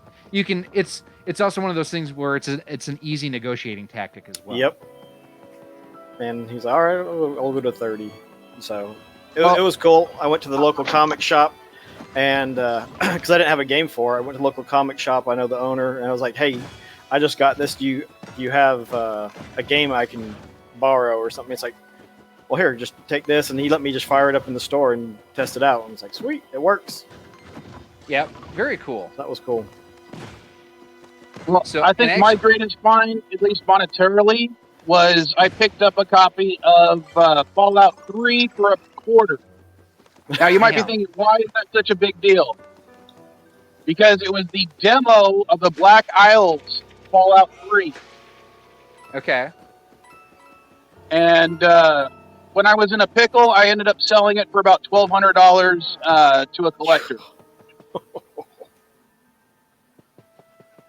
Well, and I found Nice increase. So I don't know if he's still here. I know Castlemania Ryan was in here earlier on, and he has on his site. He's got an HDMI mod kit for the Wii, but it's only compatible with certain. It's kind of like the RGB mod kits for the N64 from Voltar, where it's only compatible with certain systems. Well, my Wii is actually a launch edition Wii, and it's not compatible with this. But I picked up a Wii the weekend of the Celebration of Life for my dad last year from the local flea market that we always went to up in Shawano, Wisconsin, which is about 30 miles west of Green Bay. And got it for $5. And I talked the guy down. He had like 20 on it. And it had been drizzling that morning. And there was like water buildup and whatnot on the top. And I'm like, I'm taking all the risk here. I don't know if it works or not. $5. Okay, I just want to get rid of it. All right, well, he gave me, got it home. It had a copy of Wii Sports in the drive when I got home. Sensor bar, Wii remote, and everything. It wasn't a Motion Plus remote, but it's also one of them that is compatible with that HDMI mod. So I will eventually be modding that system when I get around to that. Does this count? I went to Walmart once and I found like a special GameCube, the Indigo, but it came with Super Mario Sunshine. Does that count? Yeah. I would say anything that would count that you would have like special one-offs or special edition, like the Star Wars N64, for example, would be a good example of another one that would be a great a box to have. And I almost picked one up last year down at Southeast Game Exchange. I'm so pissed off that's not happening this year. And I was hoping that one was gonna hold out. And it was just like, okay, if none of them else make, if Sigi made it, I was like, all right, that was a good time last year. Well, and I had talked to him after Missouri Game Con canceled. And I basically just sent him a message on Facebook, I think it was. I said, if you cancel, we riot. So, but I mean, I understand, because here's the thing too: is is that not only do you have to worry about the safety of the people coming in to buy, are you actually going to get any vendors to come in and participate? And that's, I think, where he was going to struggle, was getting people even just to come in and have a table set up. Yeah. Well, you're talking to a guy that lives in San Diego. When they canceled Comic-Con, everyone here was feeling it. Yeah. Well, and I was going to try to come out to the SoCal Gaming Expo, and that was like right as all this stuff was going down. I had. I'd like to know what's your least favorite Nintendo console. Is it the Wii Mini or is it the 2DS? Virtual Boy. I know. Shut your whore mouth right now. And Captain Odyssey's in. I'm sorry I didn't see you pop in. Yeah, I've been sitting down there since you brought up the statement that you don't wear outfits. I don't wear outfits. What's wrong with that? You can wear a lycra suit if you hit the 15,000. Here's the thing, DJ. I will never be able to do it as well as you do. So I would just be a pretender to your throne, and I completely yield to your level of excellence that I will actually never. I've thought of the perfect outfit for you. Oh shit. Remember Remember the old Slim Goodbody suit? We were just talking about that last night with V. Yep, there you go. No, not gonna happen. No. You could be like Rich from Review Tech USA and dress up like Mario. All right. Well, since Rock Solid won't do it, I will do it. If I get 15,000 subscribers by the end of the year, I will do Wii Sports, a refit, and a Lycra outfit. No. You don't want to dress up like Mario, Gary? No. So I don't even do Halloween. I mean, I realize that that's kind of a killjoy and whatnot, but yeah, I'm not even I don't wear costumes. I don't do that. It's not my You're thing. kind of boring, Gary. I'm not kind of boring. I'm really boring. Just wait till the kids get older. So yeah, I've been working on a freaking Legend of Zelda outfit for the Vile Child. So hold on, I just want a little explanation here because I'm a bit confused. What's with this whole Captain Odyssey? Is it with the and I don't know if you saw Dear Bop yesterday, but there were a number of congratulations for your retirement coming up, which I share that those well wishes for you. I'm just testing out names for the next 2 weeks because if I'm no longer going to be a DJ, I have to change the name to something. Why? You still have the legacy of being a DJ. I know, but then everybody's going to think that I'm still doing it, and well, I'm not going to be, so I got to try to do something different. The former DJ known as... I was thinking something like that, but that's just too long of a name, and then I'll have certain people whining all the time when I go into rooms like, that's too long to pronounce. And yeah, I don't want to put up with that. Hold on here. You realize this is the internet. I People know. are always going to whine. That is true. It's what the internet was made for. Hell, for a while last night, I was running his Sith Odyssey, so hey. I would think that would work. Well, I am a little evil. But you're not really evil, though. Oh, I can be.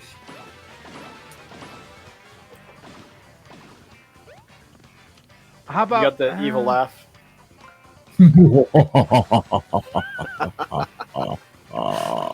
Maniacal laugh. Yes. Why are you laughing like a Bond villain?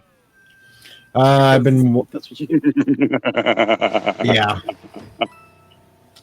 You might as well say I don't know, Mr. Bond, I expect you to die. You might as well say that. No, Mr. Bond, I expect you to die. No, Oh dear lord, that sounds like Alexander's here. no, rock solid. I expect you to die as you do your workout in your slim, good body outfit. It's not gonna happen. I'm not gonna stream that. Nobody wants to see that. I mean, think no, you're I don't even want to mistaken. see it. Well, you don't have to watch. The rest of us do. Well, I want to see it. No, you really don't. These are some of the same people that wanted to see me in a slave Leia bikini. Come on now. Yeah, sick bastards. Yep. I mean, I've told you point blank, I don't want to see you in a slave Leia bikini. I don't want you to ruin that for me. That's why I set the price so high on that, so it wouldn't happen. See, and that's the difference. I like, people like to say that people who e-bag online. I'm not saying that you are. They like, well, if you've got a Patreon and you accept donations, well, you're an e-bagger. There's a different. You're just like a slut. No, I'm a whore. Sluts give it away. Whores charge for it. I'm a whore. That's right.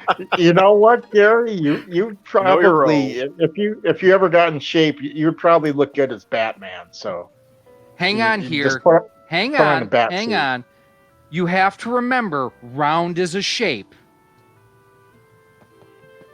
So when Yeah, you say but get Batman into shape, isn't- technically, Batman isn't fat.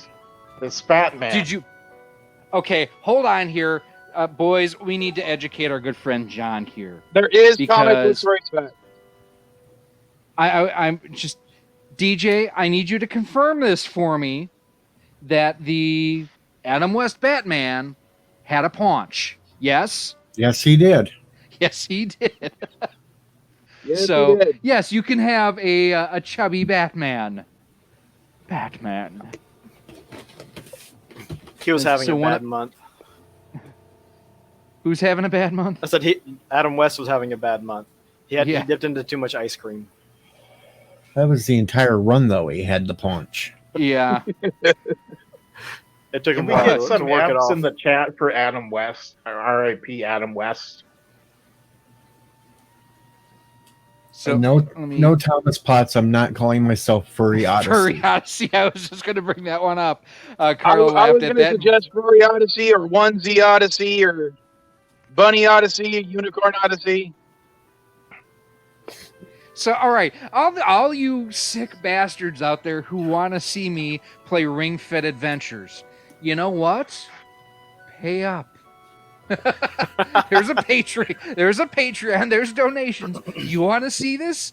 $200 by the end of $200 by the end of August. Boom. Oh hell, that's cheap. At least I charged $300 for the damn unicorn outfit. Well, I tried to do $500 for Discovery and TOS, and I couldn't get anyone to bite at that. So I'll bring it down a little bit. $200. Gary, Yes, I know you don't want to do the Ring Fit Adventure, but what would you give me if I gave you $100?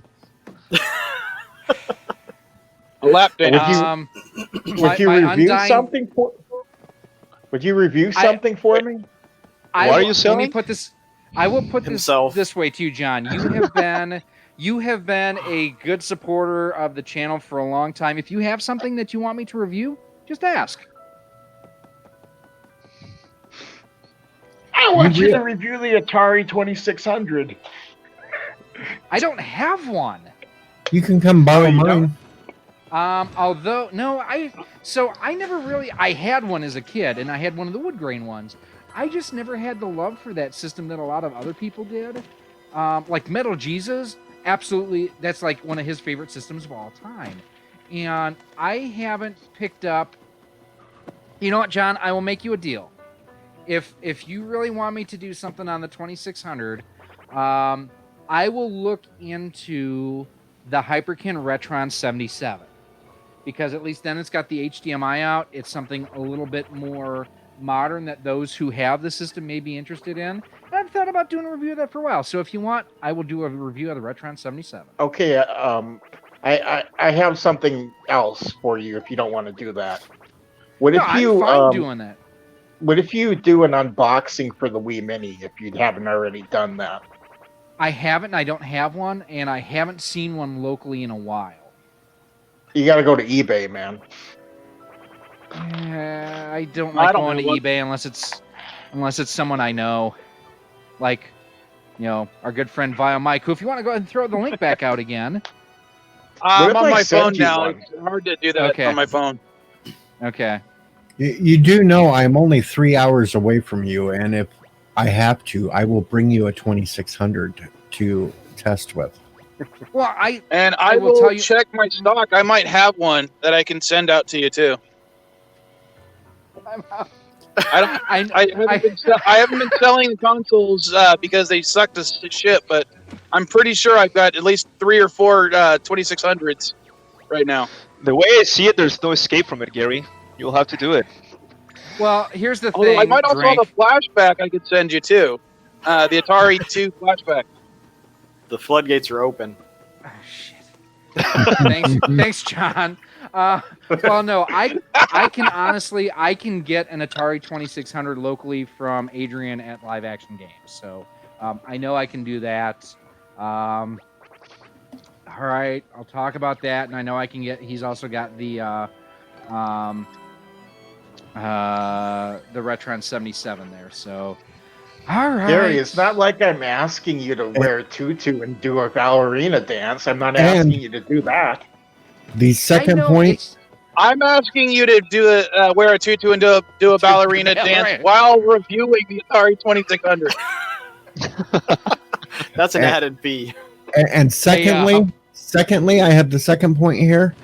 We Okay. now have you on video stating for $200 you will wear the suit while doing the fitness thing. No. I simply said that for $200 I would do the Ring Fit Adventure. That's what I said. I didn't say anything about the tutu or the Well, we outfit didn't- or anything. You know, So I how could much does eat- that DLC cost? Because you know how good I can come up with the money if I just start promoting this, and you gave me a whole month. I can do a few live streams. I'm sure we can come up with the money to make you wear that and do it. Oh, I know. And you know what? If we can do it, and here's the thing. You know what? I will sweeten the pot. So if we reach 200, I will do a 30-minute live stream of me doing Ring Fit Adventure. Okay? And if we do that, I will donate half of that money to the American Cancer Society, and the other half I will donate to the American the Heart. So my two charities, I donate to the American Heart Foundation because my dad passed away of a heart attack last year, and I do American Cancer Society because my mom died of cancer. So if we do this, $200, I will donate both, $100 each to charity. So there you go. Okay, how about this? All right. Let's up this a little bit. Up yours. Just 1 second. You said No, let's up this a little bit. wait. You said half an hour. You said 30 minutes stream, right? 30-minute stream. That's 30 minutes of exercise with Ring Fit Adventures, or just That 30 would minutes be stream? okay, Jorge, I like where you're going with this. No, because I will. Smart. I like you. I like this. No, it will be actual half an hour, 30 minutes of actual gameplay. So the intro and the outro, we won't count that towards it. So I would figure in total it would be an hour live stream roughly, give or take 5-10 minutes here or there. So there we go. Okay, now wait a shit. minute. Wait a minute. If we can come up with 400, then you have to dress up 80s style. Headband, wristbands, shorts, Oh, yeah. I like that. Hey, a little muscle I got shirt. a question. Should we make Gary review the best of the best on the Atari 2600 or the worst of the worst? Because the worst of the worst is E.T. and Pac-Man. So. No, I disagree with that. I actually liked E.T. and Pac-Man is just fine. It's not. They're not.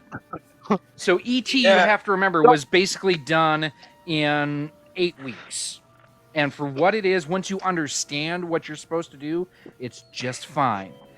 Pac-Man, while not the definitive version, is not a bad version of that game. It's not a great version, but it's not bad. Carlo is joining in and already threw $5 in. Says it's all I can spare, but here's the beginning. You, my friend, get a super chat reward as well. Don't forget down below in the more info section is a list 1 through 11. Pick a number and we will enjoy a super chat for you. We are not doing a 2-2. There will No, I be didn't no say it. 2-2. No, No, no, no, two no, I'm twos, not but saying. well, I'm not saying you did. I'm just addressing one up. John and Carlo both here said hyped for the 2-2. I'm in for the 2-2. So there's no 2-2. but for 400, you got to dress up like Richard Simmons. And play Sweating to the Oldies while he does. Do I have to do the Actually, short shorts? Hold on. Yep. All right, hold on. If you make it to 200, I will donate to you the Sweating to the Oldies I have on the eBay store on VHS right now that you I can don't have play any way in to the play it. background. I don't have. I don't No. have. I will also donate a VCR. I have plenty. No, he can't do the sweating to the oldies because the music will nail content him. ID match. Oh. Well, Music will no. get- Yeah. I VCR sounds great. could mute the audio, but I wonder if the content ID would get hit. You know what I mean? Probably it would. So, all right, let's boy. hang on here. Hang on. That's Carlo why I has said requested. Carlo has requested number 7, and I think it is wildly appropriate for where we're going here right now. What you just said is one of the most insanely idiotic things I have ever heard. Everyone in this room is now dumber for having listened to it. I award you no points, and may God have mercy on your soul. Yeah, that is the perfect super chat for where we're at. Wow, what a dick! Hold on here, John. Look at this one. Look at this. I would make a good toxic Avenger. Is it because I work for a company that sells mops and brooms? Is that what it is? No, they just want you in a tutu. Did he wear it? I never saw the movies. I've never watched the TV show. Toxic Avenger wears a tutu. I did not know that. So, all right, at least that's in context. But the you know, all I content wanted to- match. The all I content wanted- match. That's why I say you have to dress up like Richard Simmons. See, here's You know what? Drink. You know what? We should just have a video with Gary holding the Captain America shield. I don't have one of the guys I used to work with actually had a beautiful replica. Like it looked like it could have been a movie prop replica one. It was gorgeous. Yeah, Carlo, that was just a great random number. It was awesome. Nailed that one. Or we could have him wear the Iron Man helmet. Again, I'd have to buy this stuff. Yeah, but you got friends, right? You've seen enough of my streams. You should know the answer to that. No. I was going to do the Batman voice and say he must have friends, but I can't do it very well. Yeah. What the hell did I get myself into here?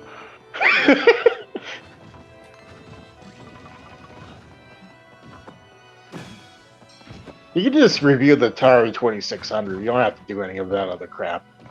I think. Oh we no, need to- DJ's gonna make sure that I have to do it now, so. I think we need to reach an agreement with this, so it doesn't slip away.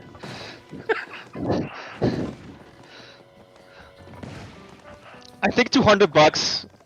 I think we can do it. We can do it. Well, this is being broadcast, and I'm picking it up in California, and verbal contracts are a thing in California. Therefore, we could sue him if he doesn't want to in California court. He lives in Illinois, though, so.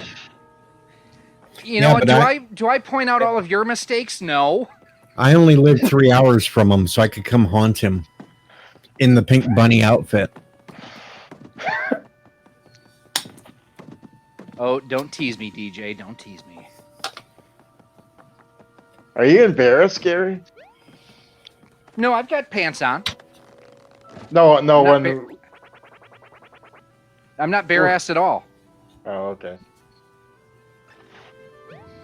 No, I'm not embarrassed about that.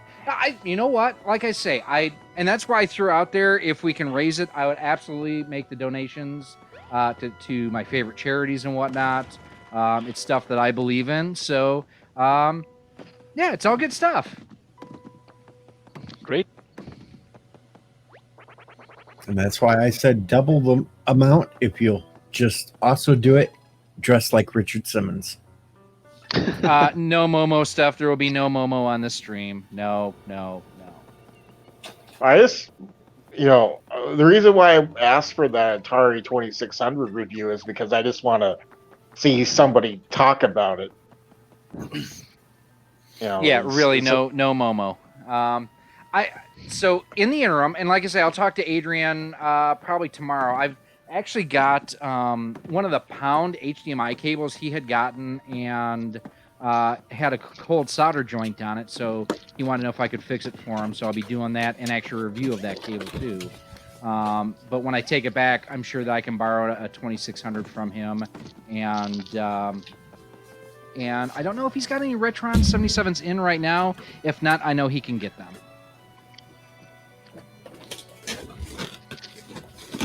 I just want to know if I should buy one. So I will make the same recommendation here as with any system. If there are games on it that you like, then get one. For me, and that's part of the reason that I'm not a huge fan of it, is that there's like 3 games that I would want to play. The Spider-Man game, I would do Custer's Revenge? No, I would probably do the Star Wars games, both The Empire Strikes Back and the original. I love The Empire Strikes Back. I never had Return of the Jedi, but I think I played it. Yeah, I would have to go through. You know what? Quite honestly, Donkey Kong. I would do some Donkey Kong, and probably Mario Brothers. No Momo. Pitfall? Momo. Pitfall? Yeah, Pitfall. Pitfall on the 2600 was awesome. I had that. There was a game I remember called Night Driver, I want to say, that you played with the paddles and everything. That was fun. Oh, secret area. Hello. You ever play Hero for the 2600? Doesn't sound familiar. That one, well, I played it on the Commodore 64, and that was Okay. a lot of fun. I don't know how it is on the 2600, but that's a good one. Well, and I kind of wish that we had not an emulator, but a repro system for like the 52 or the 7800, because it had the baked-in backwards compatibility too. And that's one of those things that I don't think it's talked about a whole lot.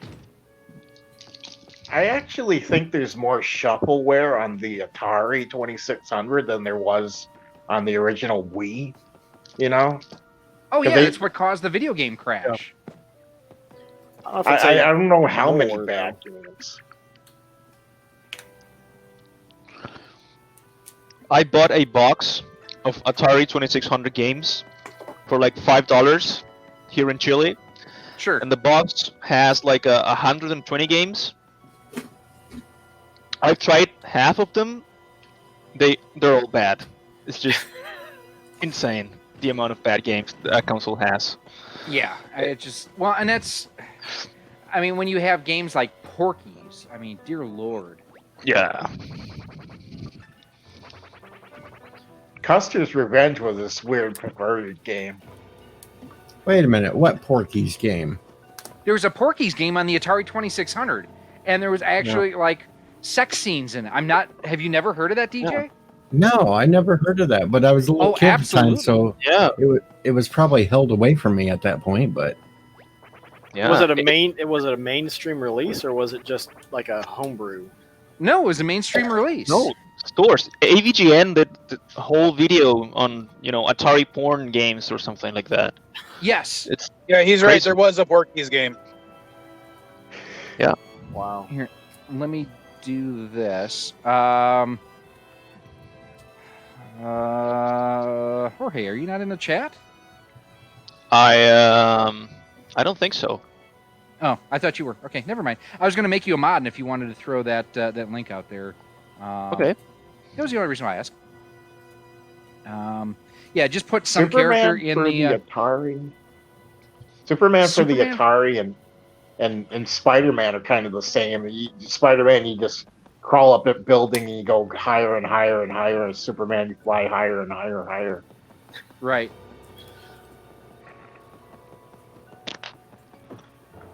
How the I'm surprised they didn't have a Batman game for Atari 2600. They could have had Adam West's Batman game for Atari 2600. Yeah, but you got to remember when the Atari 2600 was really in, Batman was in like syndication. That was about it. Okay. So I mean, it's just the demand wasn't there. Oh, what are you throwing in chat here, Vile? Did you find it? No. That is not gonna happen. Okay. It took All right, me Jorge, you forever to are- actually get the link because I'm on my phone. Yeah. You're a special person. That's what I'll Isn't leave that everybody as. special? No, everybody is not special. Some are just more special than others. Yes. Okay, there you go. All right. Yeah. So there's the link where AVGN, the Angry Video Game Nerd, was talking about Porky's and just everything. Yeah. Well, it's just- I I'm never looking actually that played up it, but right now. I have owned it in the past. I'm looking it up right now. You got to get it through the shower, the girl's shower, without getting seen, or Miss Ballbricker comes after you. Yeah, exactly. sounds like fun. No. Yeah, but Porky's is actually kind of light compared to the other stuff that the 2600 had. Oh yeah. I mean, Yeah, there's I bet games where Gary you're doesn't even like Custer's Revenge. doesn't I'm like going which to give one? you some advice, Gary. I'm going to give you some Okay. advice. Stay away from Indiana Jones on the Atari 2600 because you got to use 2 controllers. I think I had So- it back in the day. I really think that I had the Indiana Jones back in the day. So I don't remember having to use 2 controllers with it. Well, I just remember that from the AVGN episode. You have to use 2 controllers. Yeah, and I know people bag on E.T. I think that Indiana Jones was worse than E.T. Where the hell am I supposed to be going here? All right, John, where am I supposed to find this stupid guy with the hook? Or how do I get through the thing here? Because I can't... All right, I'll be back. Say what the? What the huna hana?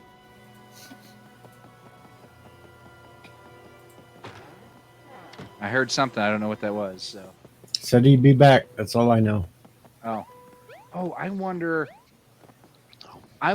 if I got to go through the window. No. Ah, yes. Finally figured that one out. So we haven't been talking about Paper Mario a whole lot. I'm actually not someone who, I'm not an RPG fan, but I'm liking what this has been so far. The RPG aspects are not huge. I just got mine today. Okay. I'm gonna play it tonight, and this is the weirdest thing ever. Sony always, when I buy a Nintendo game, the bag comes with a Sony, marketing thing. Always. If I buy something that's not from Nintendo, then the bag is just white. But if I buy something that is from Nintendo, it comes with a Sony marketing ad. Insane. Huh. Yeah.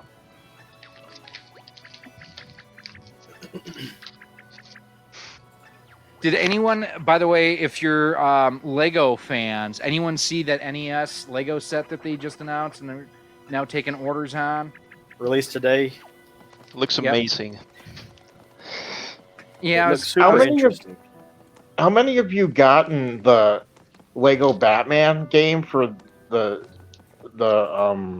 PlayStation 2 or Xbox 360? The one that would come with the Tim Burton Batman movie. It was like a special edition. I did not. didn't have that one. Is that the same one that was on the Wii though? Yeah, it's on the Wii too. The Lego Batman the video game it would come with the Tim Burton movie. It was Okay. like a special edition type of thing. I know because I saw it when I went to Target once. So let's see. Cinema Spots on Twitter said Orville is canceled after season 3. What? Nerdrotic says it's fake. After the first season, I just didn't care about the Orville. I know that's sacrilege to a lot of people, but I'm like, it's not all that. I think they're just desperate for some Star Trek, and they felt like that was more Star Trek than STD. Star Trek, yeah, I agree. So, Carlo, I'm freaking out, man. I just heard meow. I think there's a cat in the house, but I can't find it. They're coming to get you, Barbara. Oh, wait, no, that would be Are you a birds, cat wouldn't it? person or a dog person? Dog. I have 3, and I don't even like those 3 half the time. Although, is Murph's still in here? He's hanging out with me. Come here. Pine Top was up here a little bit earlier because of the storms and whatnot. Nah, never had cats when I was a kid because my old man was allergic. And the cats that I've had as an adult, I've never really liked.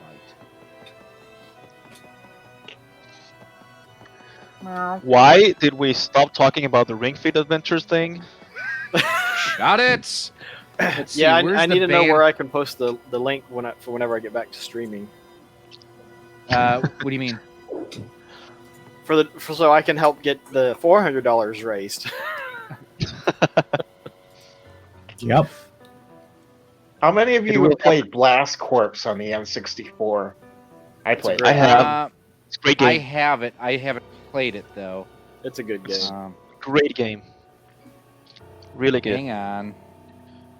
There's a really good version of it on Xbox One. It's The on Rare the- Replay collection. yeah, exactly. Really good game. When I was a kid, I was too stupid to know what it was about. The same with Super Mario Odyssey. Or not Odyssey, I mean RPG. I got I've them never mixed up. played any of the Super Mario RPGs. Well, I've played them, but I haven't played them for any length of time, I guess I should say.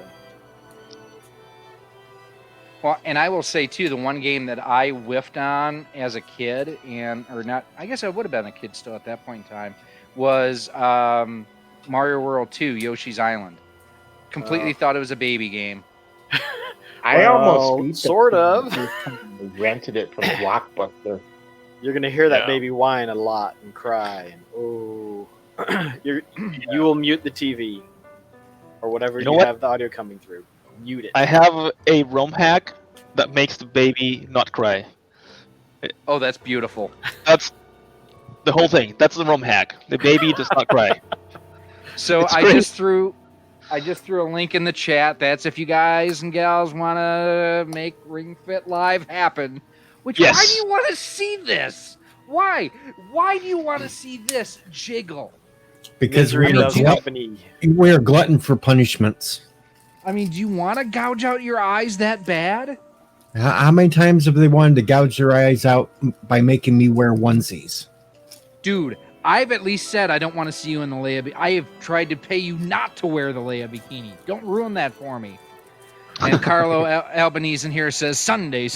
Bird of Prey 5 is going to show the animated series. See his reaction live, and he might eat the out-of-date spam Mama Pray 5 has saved for him. Son of a bitch. You know what? I think we're gonna wrap it up on that one. It is. I said I was gonna wrap it up at like 7 o'clock, and it's been an hour and a half later. I want to eat something yet. I'm betting that Ginger and the baby are gonna be home soon from her folks. So, all right, 10-minute warning. Any last comments, questions in the chat and whatnot? You guys have got 10 minutes in here to be just mean. But I did throw the Streamlabs link in the chat if you want to, for some sick and twisted reason, see me in the... Oh, don't worry. I got a whole month to work on this whole thing over on my streams. Now, if we hit it, though, we're not doing it until September. Agreed? Agreed. Okay.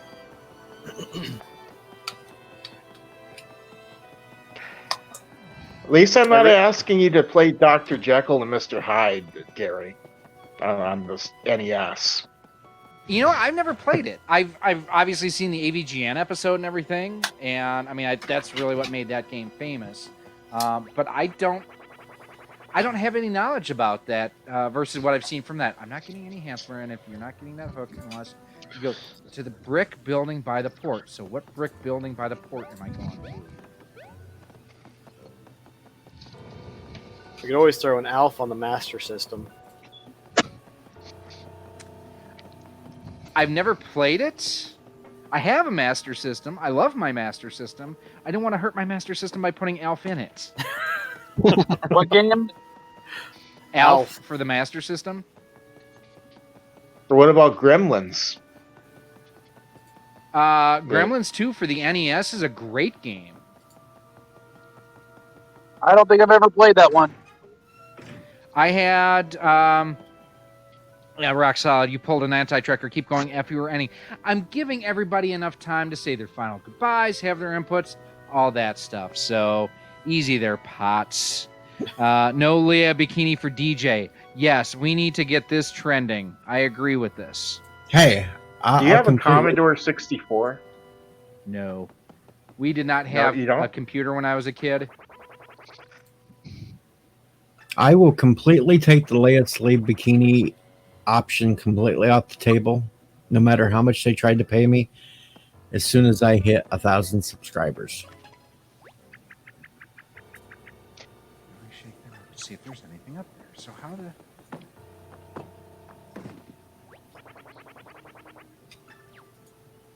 See, I did this earlier and nothing moved. It's jiggling. That's irritating.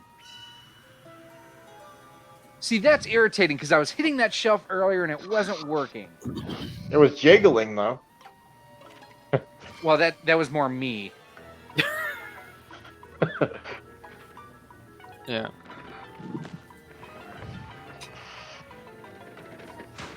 So Carlo has a Commodore 64. See, and there was even like a Commodore 64 Mini that came out 2 years ago, I want to say. I know Riggs got one. Or you know, some of the other Metal Jesus Rocks crew have gotten it. It just was never something I was into. There we go. There's one. Not a mini. That's a full-size one. Oh, very cool. Sadly, the disk drive doesn't work anymore. But there's other solutions. Yeah. Thankfully. Well, was the disk drive at that point, was it still a cassette? No, this was the actual 5 1/4. Okay. But you could also get, there was a, like what I've got is a little adapter that allows you to plug in a SD card back here for the cassette. And so it takes the place of it. But you'd use a serial port to run it to the disk drive. Gotcha. Or you could actually play just cartridge games. Well, and I seem to remember my friend Kyle growing up had a Commodore 64. Because did that have a Transformers game on it? Do you remember? I think it did. I seem to remember playing it when we were over here. Because he also had like he was one of the more well-off friends that I had back in the day. So like he had a Master System, he had the NES, he had a Gen. I mean, like any new electronics came out, he and his family had it. Although I was surprised that he was not the one. My one friend Russ actually had an Atari Jaguar. There's actually 2 Transformers games for the Commodore 64. Oh, was there? Okay.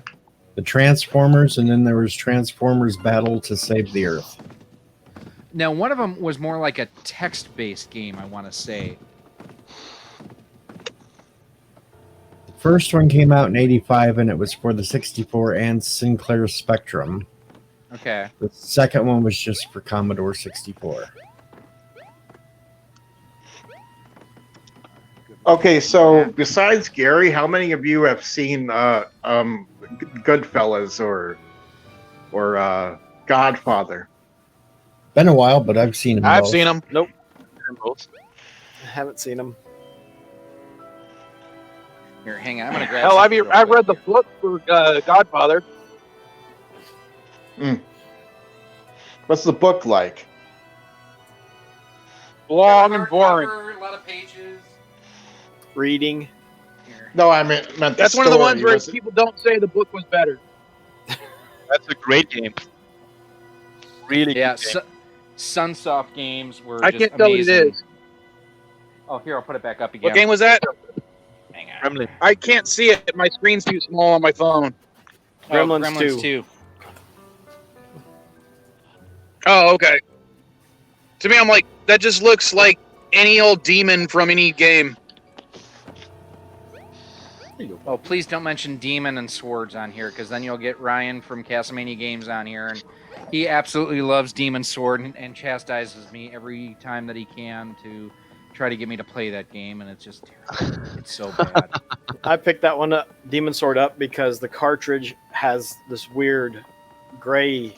I don't even know how to describe it. It's just like the cart got hit with something, acid, left out with some heat or something, and so it's kind of warped, but different colorations. It's like that cart looks cool, so I picked that one up. Yeah. But I think the game's, from what I played, is pretty fun too. See, it's one of those where you can jump over just about every single enemy and whatnot. You don't actually have to play the game. I didn't know that. Yeah. Oh. You know, one old NES cartridge that I always liked, just because the cover or the artwork on it was Iron Sword, because it had Fabio on there for no reason. No, wasn't it Iron Sword 2 or something? Or did they both have him? Well, it was Wizards I and think they both Warriors did. 2 Iron Sword.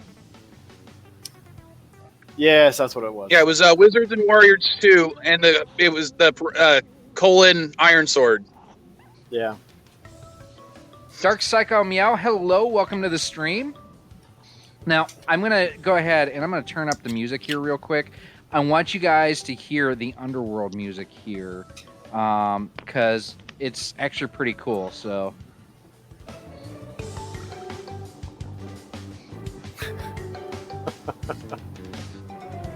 It's good. That's well played. I Yep. dig that quite a bit. Yep. That's like an upgraded version of the NES music. That's good. Yeah. Yeah, I mean, it's a nice little throwback in there. So, and Dark Psycho Meow says Paper Mario is one of his favorite, or hers. Don't know if you're his or her. I apologize for assuming. You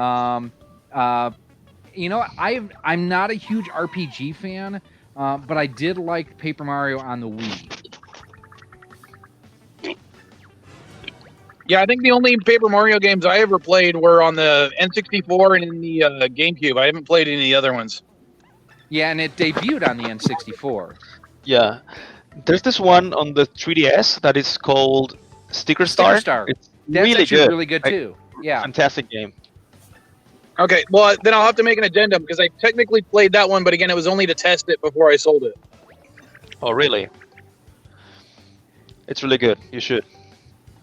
So I don't know what the first part of your name is. Fighter, hello, how you doing? Welcome to the couple new folks that have come in. Just as we were starting to wind things down here. So we've been playing some Sticker Star. We've been making some bets, and I've been obligated to do some really stupid stuff, I guess. Well, at least you're not We agreed. obligated. It was not an obligation. It was an agreement. It was At least you're not obligated to review a movie, Gary. no, but I did throw it out there last month that if I would have hit a certain fundraising goal, I was going to watch a number or do a live stream watching the Star Trek the original series, and then do some Discovery as well. How many time do we have to get the milestone? To get to it's in the month of August. Okay. So $400, he dresses up like Richard Simmons and does the fit game. Okay, so you I have think he should. two I different think tiers. Gary should dress up like Deadpool and review Deadpool 1 and 2. That would require that I spend a lot of money on a Deadpool costume. Plus, here's the thing: I actually enjoy that movie, so that wouldn't be a punishment at all. So I think that's half the fun Gary- that DJ's looking for Okay, is so- making me suffer. Like, we need $200 to make it happen, and then $400 for the dressing Hulk Hogan or whatever thing. Right? It's Richard Simmons style. Okay, yeah. Or Great. what no, what wait, if we hold make on. him? Hulk Hogan was thrown out as an option, so I can. No, just no, like no, Hulk no, Hogan. no. Richard Simmons. Come on, let me tell you something, brother. It's Richard Simmons style. What if we make See, him but I- review that documentary Hitman Hart Wrestling with Shadows? I actually loved that documentary. I thought it was extremely well done. No, we don't want him just watching. We want him actually exercising because we want the risk of him falling over and just going yeah. But he said 30-minute workout. I know. Damn it. Yeah. He's the one that said 30 minutes. We didn't make that. Yeah. And he actually confirmed like 30 minutes of workout. Shoot, it might take do I off to constantly where bring up all of your mistakes in life? it actually might turn into a big thing, and he might get more subscribers and everything else just for a weekly workout video. No. But he's No. got a month to prepare. I'll guarantee it'd be better than what Brie Larson just put out for her workout thing. So yeah, You guys want to humiliate Gary, but you should make him review something he doesn't like. He doesn't care for James Bond, so make him review a James Bond movie. he's already watching TOS. So We're TOS actually is bad helping now. Gary. We are helping Gary. He said he wanted to get in shape. We are helping. Round is a shape. Yeah, but you wanted a different shape, so Cylindrical. Yeah, well, I also want a full head of hair, and that ain't gonna happen either. You know that, right? I can send you a wig too. No, I don't need a wig. I got a mullet wig for you. So the guy that got me into radio was a guy in Milwaukee named Steve the Homer True. And part of the reason why he was the Homer was, first of all, he was a Homer rooted for the home team. But second of all, he looked like Homer Simpson. So he had the Chrome Dome and everything. And when we built the new stadium in Milwaukee, it had a retractable roof. And what he called it was, you could always tell if the roof was going to be open or closed depending on the Homer Dome. So if you could see the Chrome Dome, the roof was going to be open. If the roof was going to be closed, he had his toupee on. So, no. Why do you hate me so much? I That's don't. what's- We're trying to help. I don't hate you. I don't hate you because I know eventually this is going to get paid back towards me, and then I'm going to have to do something equally or more stupid.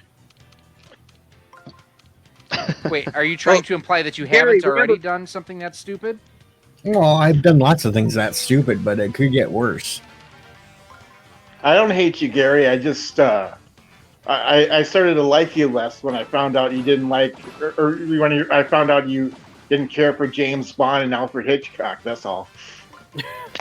Now, hold on. Again, I didn't say that I didn't care for them.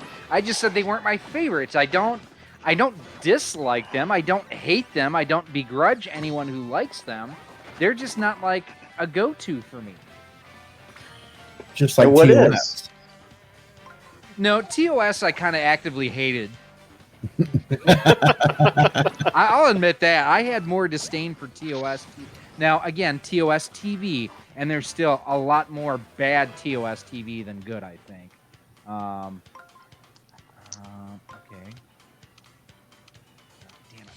We should make you watch Adam West Batman. I liked Adam West Batman.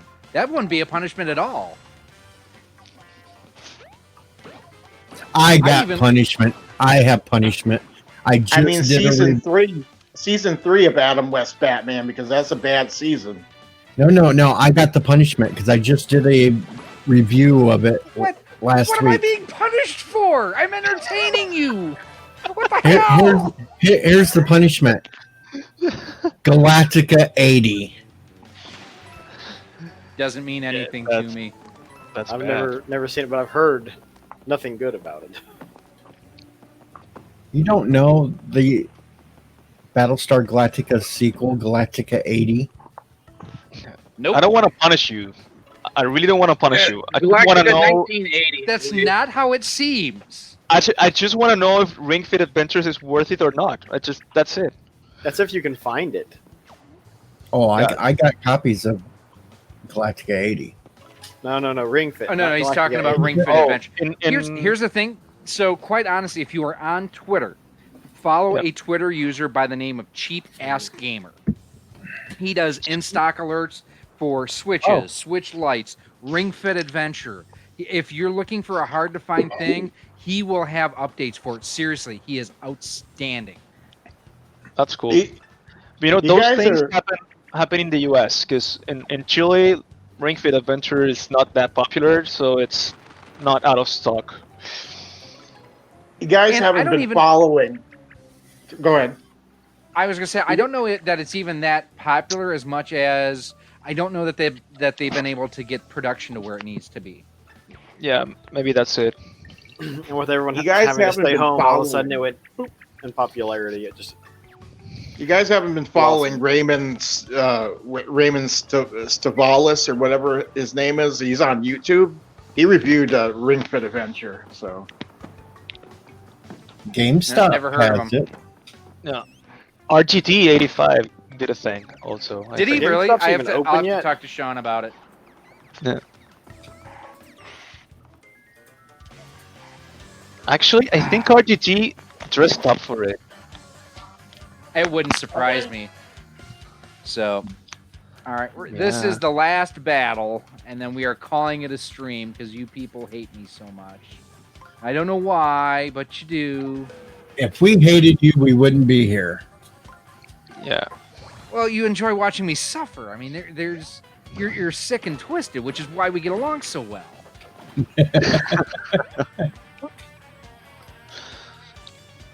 Excuse me, I resemble that remark. Yes, you do.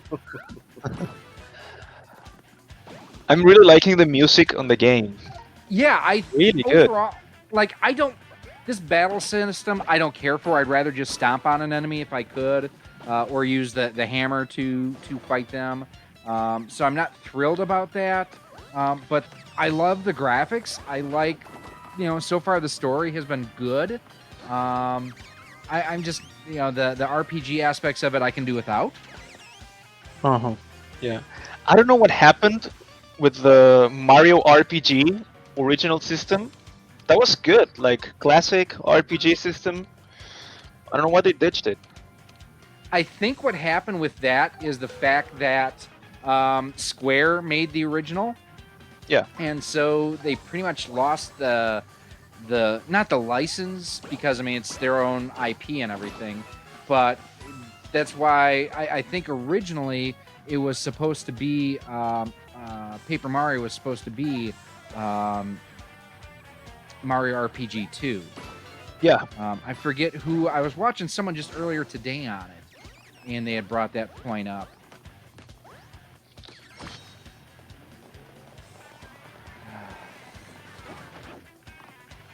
Oh, this is gonna suck. I may die here. So let's see what we can do. We gotta move. Oh, come on.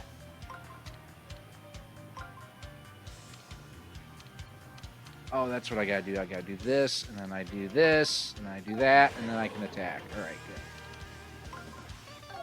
good. Yeah, I'm not a huge fan of this whole ring disc thing, time-based attack. But other than that, like the puzzle solving and whatnot, I think is fun. And I do dig the graphics and the music. I think is great. So, alrighty, I gave you guys 20 minutes instead of 10.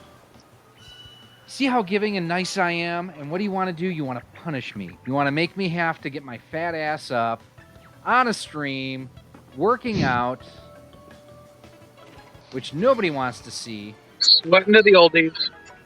Helping you get in shape. Round is a shape. Playing Gaming community helping Gary. That's right. Beautiful Well, thing. no, the main thing is we'd be helping charity if we can make this happen. So That's right. I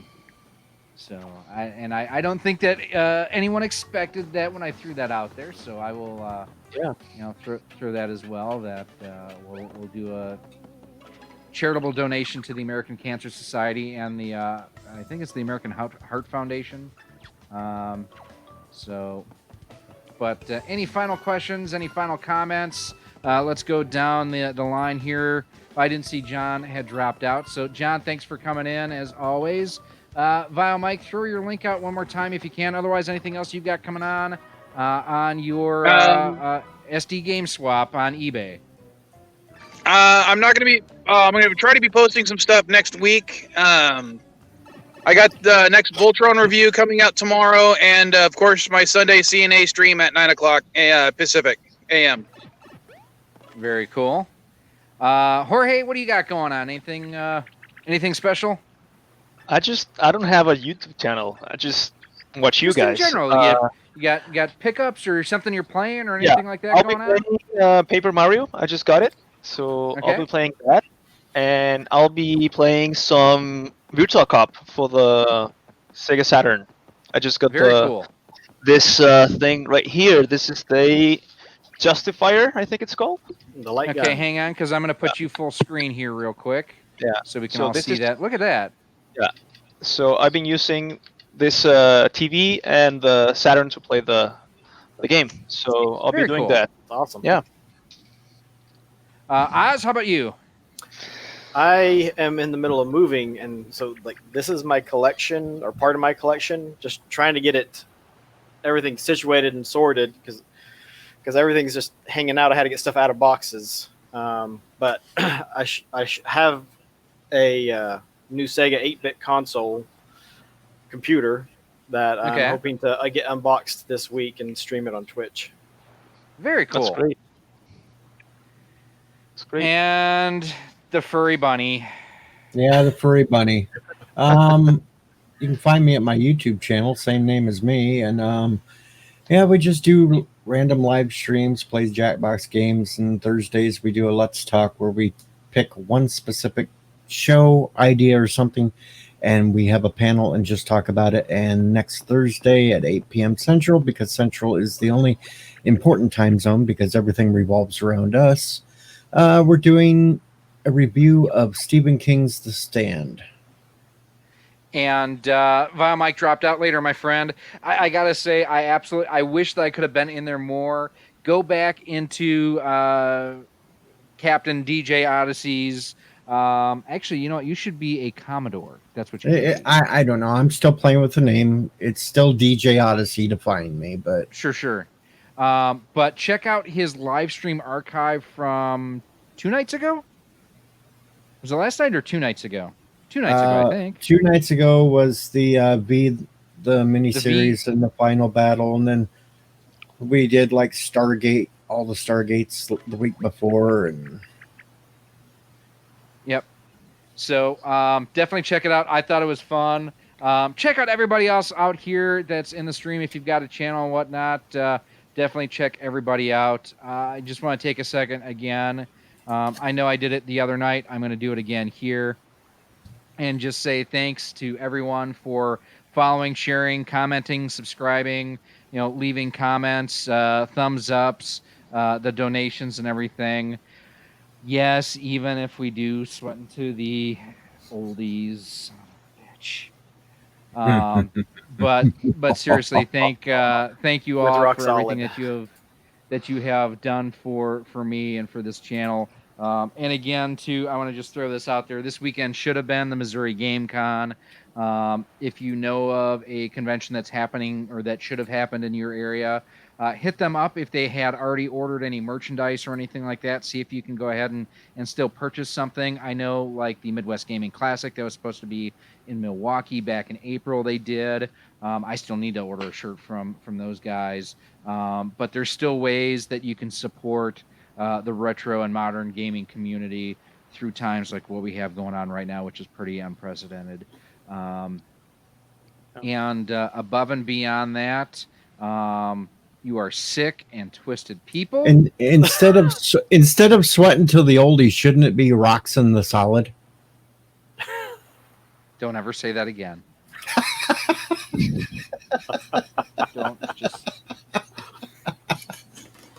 I don't like you. I love you. He's your best good friend. No. That was Brother Love. Brother Hogan, I may not like you, but I love you.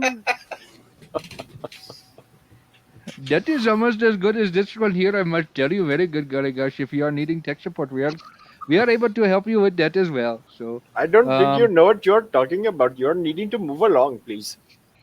Duh, I am in the old Delhi, not the new Delhi. We are having more veal and more bacon here than in the new Delhi. So, alrighty, folksies. Totally go. Very good, golly gosh. And free Apu. I got to throw that out there. Free Apu. If you have not done so yet, make sure that you go ahead and subscribe to the one and only Bird of Prey 5. Tomorrow he is doing Star Trek the Animated Series. I don't know. DJ, do you know how many episodes he's going to do? He's not. There's no way he's going to be able to do the whole series. No, I don't know how many, but I think he might be just like doing the first couple. Okay. But definitely check it out. He does great watch-alongs, and if you don't have a copy, he has his screening room where you can watch and comment along as he's doing it. Robert, you came by just as we're wrapping up, dude. And we've been wrapping up for 2 hours. Dude, we gave you plenty of time. But yeah, seriously, thank you all. I rocking the solid sounds like a bowel movement. I got it. The rock solid morning constitutional. Yep. Because enough people probably have no idea what the hell a morning constitutional is. It's not that hard. Well, some mornings it can be. If you don't have enough fiber in your diet. Crap. Literally. It's a whole going Hashtag downhill. me poo. So, alrighty, gang. I'm going to drop you out one by one. So, Jorge, have an awesome night. Thank you. You too. All right, no, Well, everyone. do it the right way. I don't want to kick because I think that might cause an issue. So we're gonna there we go. And Oz, thank you again. We will see you soon. Talk to you soon, hopefully. Thank you. Have a good night. Take care, You too. everyone. And the one and only Demented Bunny, the father of Clono Prey 5. Oh, sure. Thanks. So, but no, seriously, make sure you guys check out DJ. And if you are a fan of V, the Final Battle, I'm not kidding. Go check out his live stream archive because it was awesome. And check out this ham and egger here, too. Rax the Great. Yes, you are late. But still love you, my brother. Hope you are doing well. We are wrapping up here. we will be back later. I've enjoyed this stream so far. We have been streaming 3 hours. I think this is actually probably the longest stream that I've done to date. So thank you all. You are sick and twisted for wanting to watch me play Ring Fit Adventure on a live stream. I don't know. My recommendation is do not eat before that stream. So we are out of here. And until next time, we are checked out, gone.